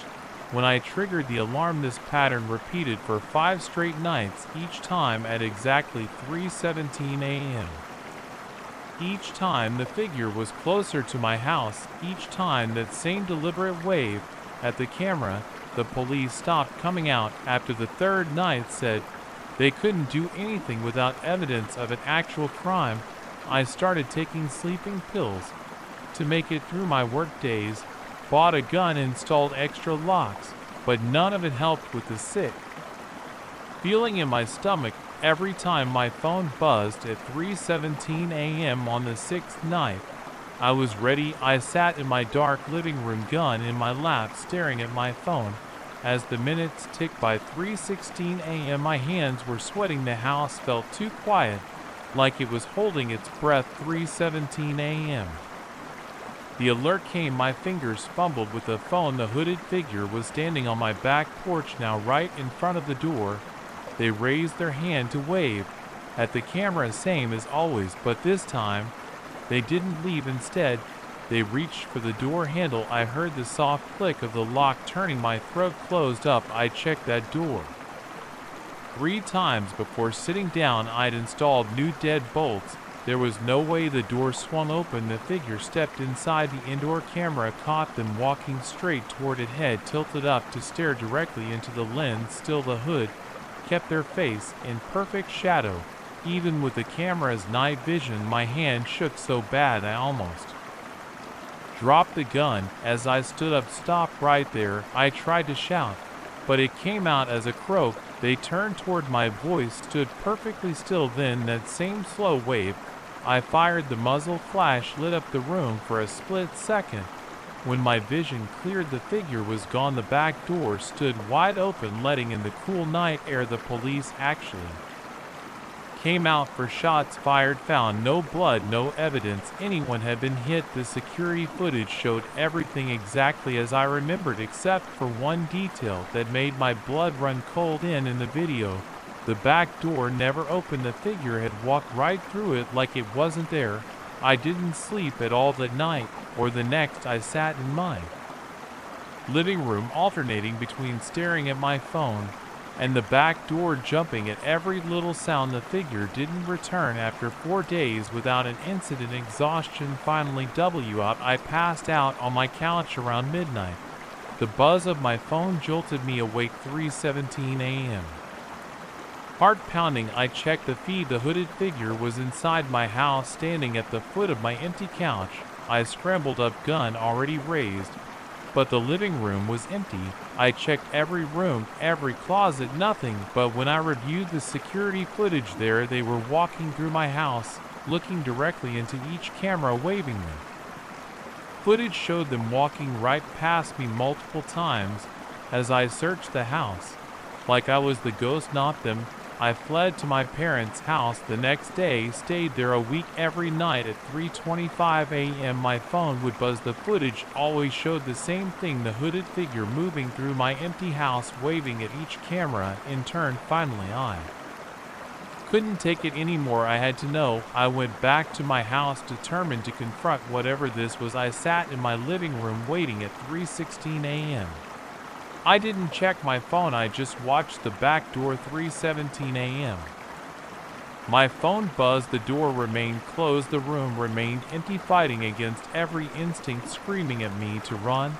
I forced myself to check the security feed. The hooded figure was standing right behind my chair. I spun around, nothing there. But on my phone screen, I watched as they slowly leaned down, bringing their hidden face close to the back of my head. They reached around me with both hands, making a strangling motion inches from my throat. Then they straightened up and waved at the camera. I drove straight to a hotel, spent hours reviewing the footage, trying to understand. That's when I noticed something that turned my blood to ice water. The time stamp on the footage wasn't 3:25 a.m. It was 3:25 p.m. in broad daylight. I checked the live feeds in every camera. The hooded figure stood waiting, waving. Even now, as I write this, they're still there, waiting, waving, always watching. The police say the cameras are working fine. The security company says there's no evidence of tampering. Nobody else can see the figure in the footage, just me. I haven't been back to my house in 3 days. I'm in a motel room 50 miles away.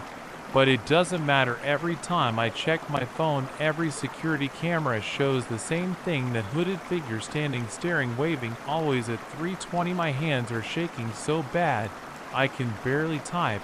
I just checked the cameras again. The figure isn't in my house anymore. They're here, standing in this motel room, waving at my phone's camera. I can see them on the screen right behind me. But when I turn around, nothing. I don't know what to do. I can't keep running, can't keep watching. but I can't look away either. It's 3:20 p.m.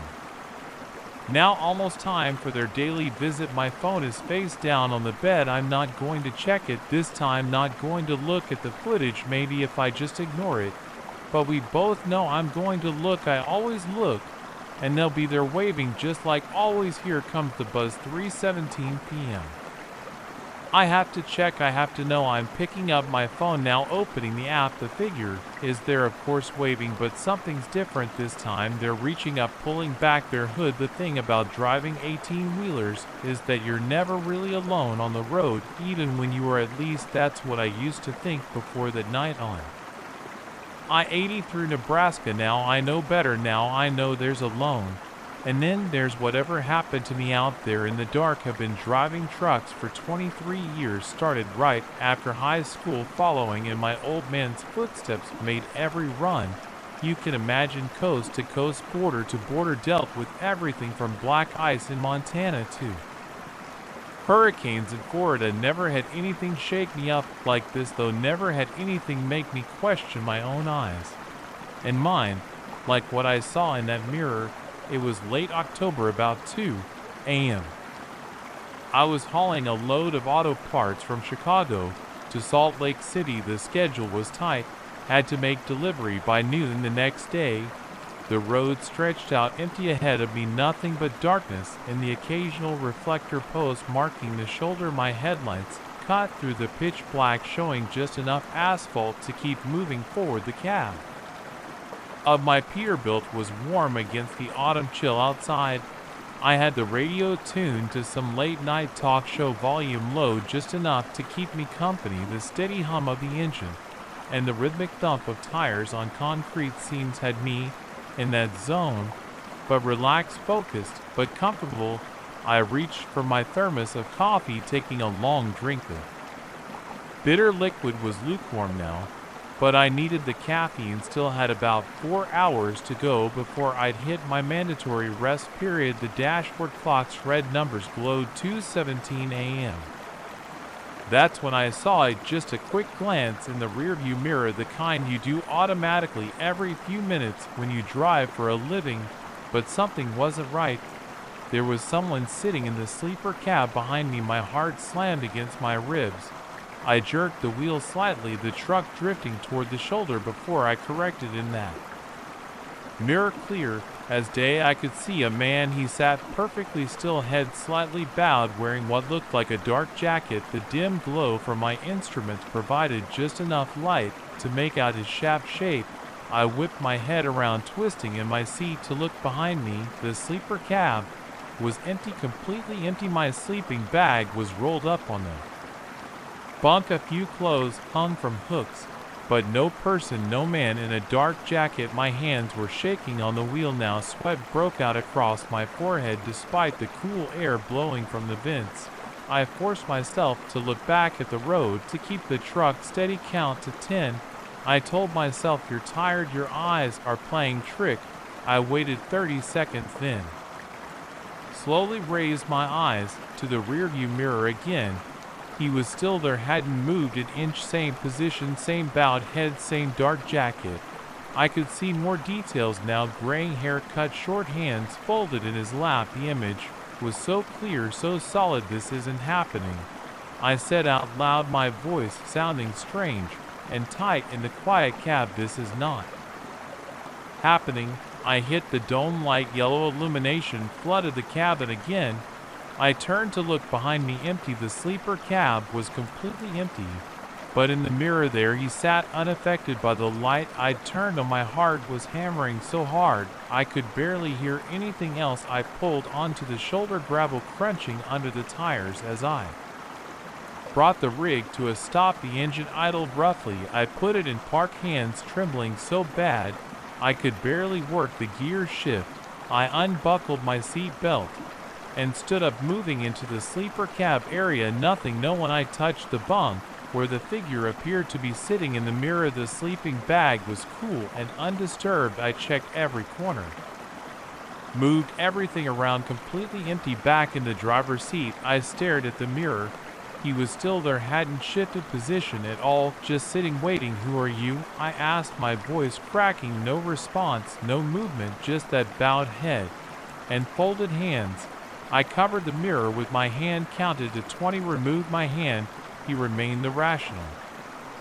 Part of my brain started working overtime trying to make sense of it. Maybe there was something wrong with the mirror itself, some trick of the light or reflection. I adjusted it different ways, but the figure stayed consistent, maintained the same position, no matter the angle. My phone showed no signal out here, in the middle of nowhere, Nebraska. Who would I call anyway? What would I say? I'm seeing a ghost in my mirror, but not in real life. I sat there for maybe 20 minutes, engine idling, trying to decide what to do. I couldn't drive, like this, constantly distracted by that figure in my mirror. But I couldn't just abandon my truck and cargo either. I had deadlines, responsibilities. Finally, I reached up and turned the mirror away, completely angling it toward the ceiling where I couldn't see anything in it. My hands were still shaking as I put the truck in gear and pulled back onto the interstate. I drove like that for the next 20 minutes, using just my side mirrors. The whole time my skin crawled with the feeling of being watched every few seconds. I had to fight the urge to look at that rearview mirror to check if he was still there. The need to know became overwhelming at 3:05 a.m. I reached up and adjusted the mirror back to normal position. My heart nearly stopped. He had moved now. He was looking directly at me in the mirror. I could see his face clearly, maybe 60 years old, deeply lined, pale skin, dark eyes that seemed to stare right through me. His expression was blank, emotionless, just staring. I screamed, I'm not ashamed to admit it. A raw, terrified sound that filled the cab again. I jerked to the wheel, but caught myself before going off the road. My chest felt tight, like I couldn't get enough air. The next exit was 4 miles ahead, according to a sign. I pushed the truck as fast as I dared, hands clenched on the wheel, trying not to look in that mirror again. But I could feel those eyes on me, could sense that unwavering stare. The exit led to a small town, just a gas station, a diner, and a few scattered buildings. The gas station was closed, but its lights were on in the empty lot. I pulled in brakes, hissing as I parked. I had to look one more time, had to know the mirror showed him still staring, but now his lips were moving. No sound came out, but I could see him forming words. I strained to understand, to read his lips, but couldn't make it out. That was enough. I grabbed my phone and wallet, threw open the door, and practically fell out of the cab in my hurry to get away. The cold air hit me like a slap. I slammed the door and backed away from the truck, breathing hard, my breath forming clouds in the fluorescent lights of the gas station. For a long time, I just stood there staring at my truck. Everything looked normal from the outside, no sign of anything strange through the windows, just my rig sitting there quiet and dark. The diner across the street had a neon open 24 hours sign buzzing in the window. I headed for it, leg shaky, needing to be around other people, needing to be somewhere bright and normal. A bell jingled as I pushed open the door. The place was empty except for a waitress behind the counter and an old man nursing a coffee in a booth. They both looked up at me. You okay, honey? The waitress asked. You're white as a sheet. I slid onto a stool at the counter. Coffee, please, strong as you've got it. She filled a mug and set it in front of me. My hands shook so bad I had to wrap them both around the cup to drink. Bad night on the road, she asked. I laughed, a strange hollow sound. You could say that. Want to talk about it? I looked at her, probably in her 50s, kind face, name tag that said Betty. What could I possibly say? How could I explain what I'd seen? Just tired, I guess, I said. Playing tricks on my eyes? She nodded sympathetically and moved away to refill the old man's car coffee.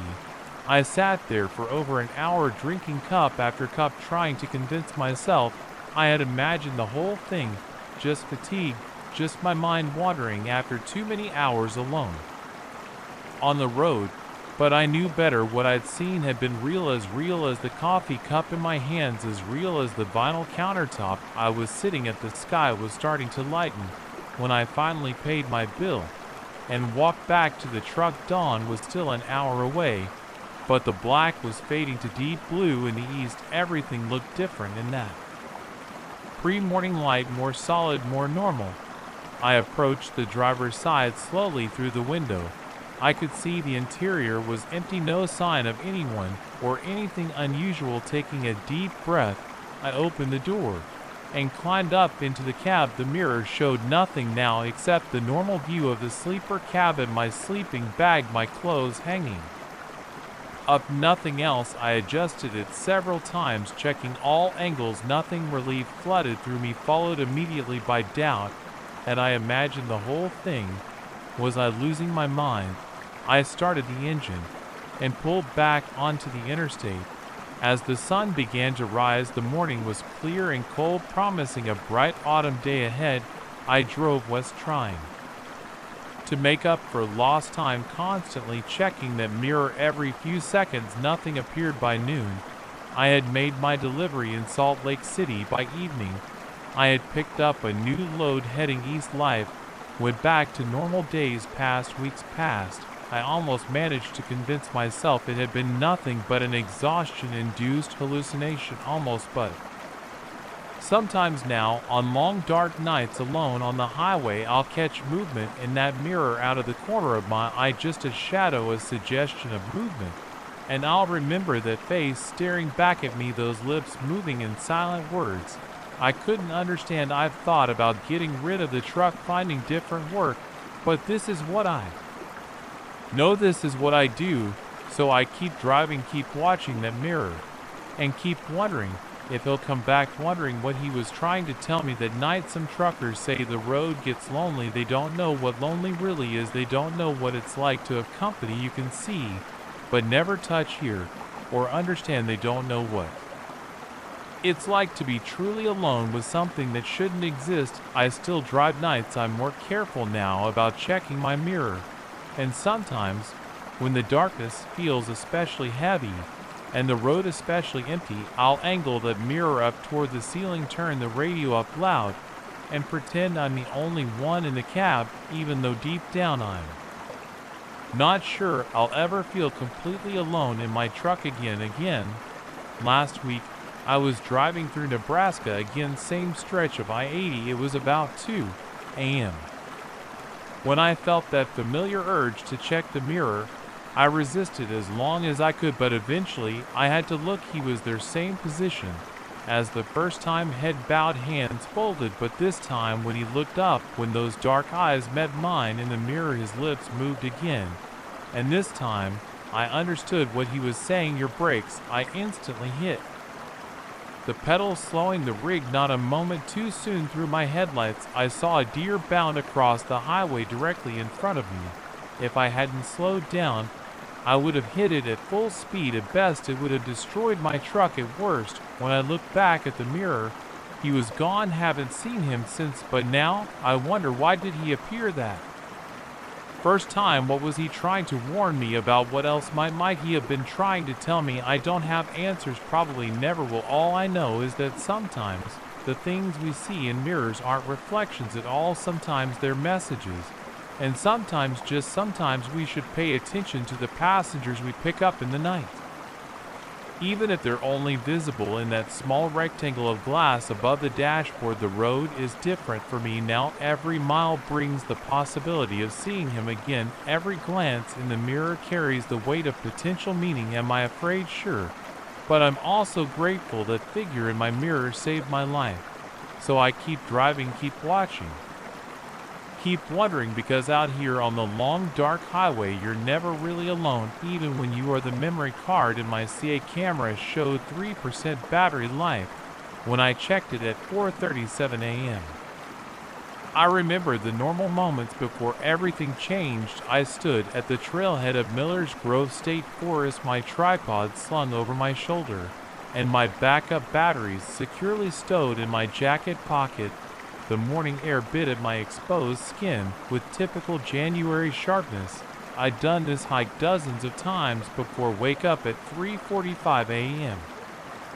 Drive 40 minutes to the park entrance, hike 2 miles to Eagle Point Overlook, and set up my gear before sunrise. Amateur photography was my escape from selling insurance policies, and dawn shots were my specialty, or at least I thought they were until that morning the gravel crunched under my boots as I started down the trail. My headlamp carved a narrow path through the darkness, catching the occasional reflective trail marker. The familiar scent of pine needles and decaying leaves filled my nostrils. A light crust had formed overnight, making the ground slightly crunchy underfoot. The first mile passed without incident. My breath came out in visible puffs, and my thighs burned from the steady incline. I kept checking my watch. 4:52 a.m.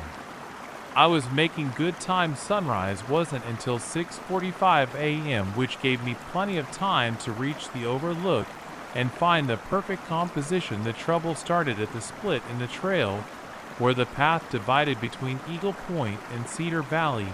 I noticed an odd glow through the trees to my right off toward Cedar Valley. At first, I assumed it was another photographer who'd gotten there before me, but the light moved in a way that didn't match any camera flash or headlamp I'd ever seen. It pulsed with a bluish-white intensity like heat lightning, but contained within the forest canopy. The light danced between the tree trunks, casting strange shadows that seemed to twist and writhe across the frozen ground. My first instinct was to grab my camera. Whatever this was, it would make an incredible shot.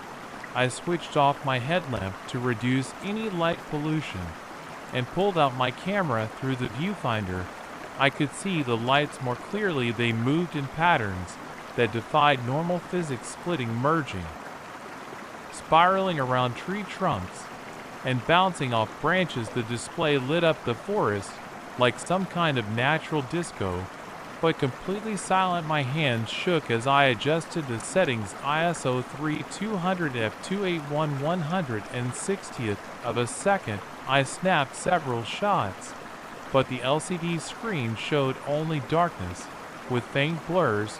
The lights were somehow evading capture, like they existed outside the camera's ability to record them. The rational part of my brain suggested ball lightning or some kind of atmospheric phenomenon, but ball lightning doesn't dance in patterns. It doesn't move with purpose. These lights moved like they were alive, like they were performing some kind of ritual in the pre-dawn forest. I had to get closer. The smart thing would have been to stay on the marked trail to maintain a safe distance and observe, but 20 years of amateur photography had taught me that the best shots never came from playing it safe. I secured my tripod to my backpack and started picking my way through the underbrush toward the lights. The ground sloped steeply here, and my boots struggled to find purchase on the frost-slick leaves. I stumbled several times, catching myself on tree trunks. The bark was rough and cold under my palms. The lights continued their dance about 100 yards ahead, maintaining that distance. No matter how quickly or slowly I moved, my breathing grew heavy from the effort of the off-trail hiking. Sweat began to soak through my base layer despite the cold. I checked my watch again. 5:14 a.m. The eastern sky hadn't even begun to lighten yet. The darkness between the trees felt absolute, except for those mesmerizing lights. After another 15 minutes of careful progress, I noticed the lights had stopped moving. They hovered in a small clearing ahead, pulsing with that same otherworldly blue-white radiance. I crouched behind a fallen log and raised my camera again. The battery indicator now showed 3%, but I had to try for another shot. The clearing came into focus through my viewfinder. The light hung about 7 feet off the ground, clustered together like a swarm of fireflies. But these weren't fireflies. Each light was about the size of a softball, and they emitted no heat that I could feel. Despite their brightness, the air temperature actually seemed to drop the closer I got to them. I pressed the shutter button. The sound seemed impossibly loud in the silent forest. The lights reacted instantly, scattering in all directions, like startled birds, but instead of flying away, they began to spiral inward, moving faster and faster until they formed a tight, brilliant column of light that stretched from forest floor to canopy. The hair on my arm stood up. Static electricity crackled in the air. My camera's LCD screen went black, and I felt the battery in my pocket grow hot through my jacket. I dropped both just as a high-pitched whine filled the air, building in intensity until my teeth ached. What happened next happened so fast that my brain struggled to process it. The column of light exploded outward in all directions, temporarily blinding me.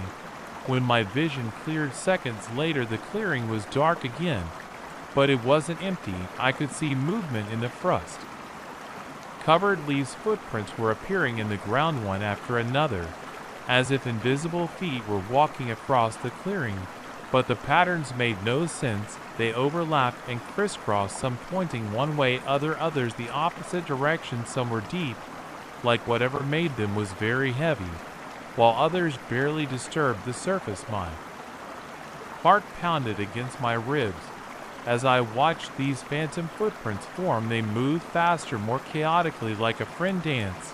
Then just as suddenly as they began, they stopped. The last set of prints led to the center of the clearing and simply ended, as if whatever made them had vanished into thin air. I stayed frozen behind that log for what felt like hours, but was probably only minutes. My hand shook so badly I could barely hold my flashlight. When I finally worked up the courage to examine the clearing, the beam picked out the footprints clearly. They were real, not a product of my imagination. I forced myself to approach them methodically, like I was documenting a crime scene. The prints varied in size and depth. Some looked human, roughly size 10 or 11. Others were smaller, like a child's, and some didn't look human at all. They were elongated with strange protrusions where toes should be, and a shape that suggested whatever made them walk differently than any animal. I knew my flashlight beam caught something metallic near the center of the clearing. My camera lay face down in the leaves, its battery compartment open and empty. The spare battery from my pocket was nowhere to be found. The camera itself was ice cold to the touch, like it had been in a freezer. The eastern sky was beginning to show the first hints of gray when I finally gathered my courage and equipment. My watch had stopped at 5:14 a.m., its digital display frozen despite the battery being less than a year old. My phone showed 6:22 a.m., but the screen kept flickering, and the compass app spun wildly in all directions. I took one last look at the clearing before leaving. The footprints remained, but they were already starting to fade as the frost melted in the approaching dawn. By the time the sun cleared the horizon, they would be gone completely. I had no photos, no evidence, nothing but my own recollection of what I'd seen. The hike back to my car passed in a blur. I stuck to the marked trail, moving as quickly as I dared in the growing light. Every rustle of leaves made me jump. Every shadow between the trees seemed to hold movement. The forest felt different now, like a familiar room where all the furniture had been shifted slightly out of place. I reached the parking lot just as the sun broke over the eastern ridge. My car was the only one there, just as it had been when I arrived, but something was different. In the frost coating my windshield, a pattern had formed, not the random crystalline structures of natural ice, but a series of concentric circles perfectly formed, with strange angular symbols between them that I'd never seen before. By the time I found my ice scraper in the trunk, the sun had risen high enough to begin melting the frost. The patterns disappeared before I could photograph them, leaving me with nothing but mental images that seemed to fade more with each passing hour, like the memory of a dream. I haven't been back to Miller's Grove since that morning. My camera never worked again, despite replacing the battery and memory card. The photos I thought I'd taken if the lights don't exist on any backup. My watch started working again after a few days, but it's never kept accurate time since sometimes on cold, clear mornings I look out my window toward the forest and think I see flickers of blue-white light between the trees, but I don't investigate anymore. Some things in this world aren't meant to be photographed. Some mysteries should remain mysteries. The insurance office where I work overlooks the state forest. On slow afternoons, I find myself staring out at those trees wondering about what I saw. The rational explanations: ball lightning, swamp gas, some kind of mass hallucination. They all fall apart under scrutiny. The footprints were real. The patterns in the frost were real. Last week a new client came in wanting to insure his photography business. He mentioned he'd been taking sunrise photos out at Miller's Grove and had seen something strange, lights in the trees. He said, like nothing he'd ever seen before. He wanted to know if our policies covered damage to photography equipment from unexplained electrical phenomena. I sold him our most comprehensive policy, but I also suggested he stick to sunset photos from now on. Some places are best left unexplored in those dark hours before dawn, when the world isn't quite what we think it is, and strange lights dance between the trees, leaving only questions and vanishing footprints in their wake. I still have the tripod I use that morning. Sometimes when I take it out of the closet, I notice it's ice cold to the touch even on the hottest summer days. And if I look very closely at the metal legs, I can see tiny patterns etched into the surface, concentric circles with strange angular symbols between them, exactly like the ones I saw in the frost on my windshield. I've thought about having the patterns analyzed, about taking the triad to a lab or a university, but I always put it back in the closet instead. Some questions are better left unanswered. Some mysteries should remain just that, mysteries. But I keep the tripod as a reminder that what I saw was real, that for a few minutes in a frost-covered clearing for 4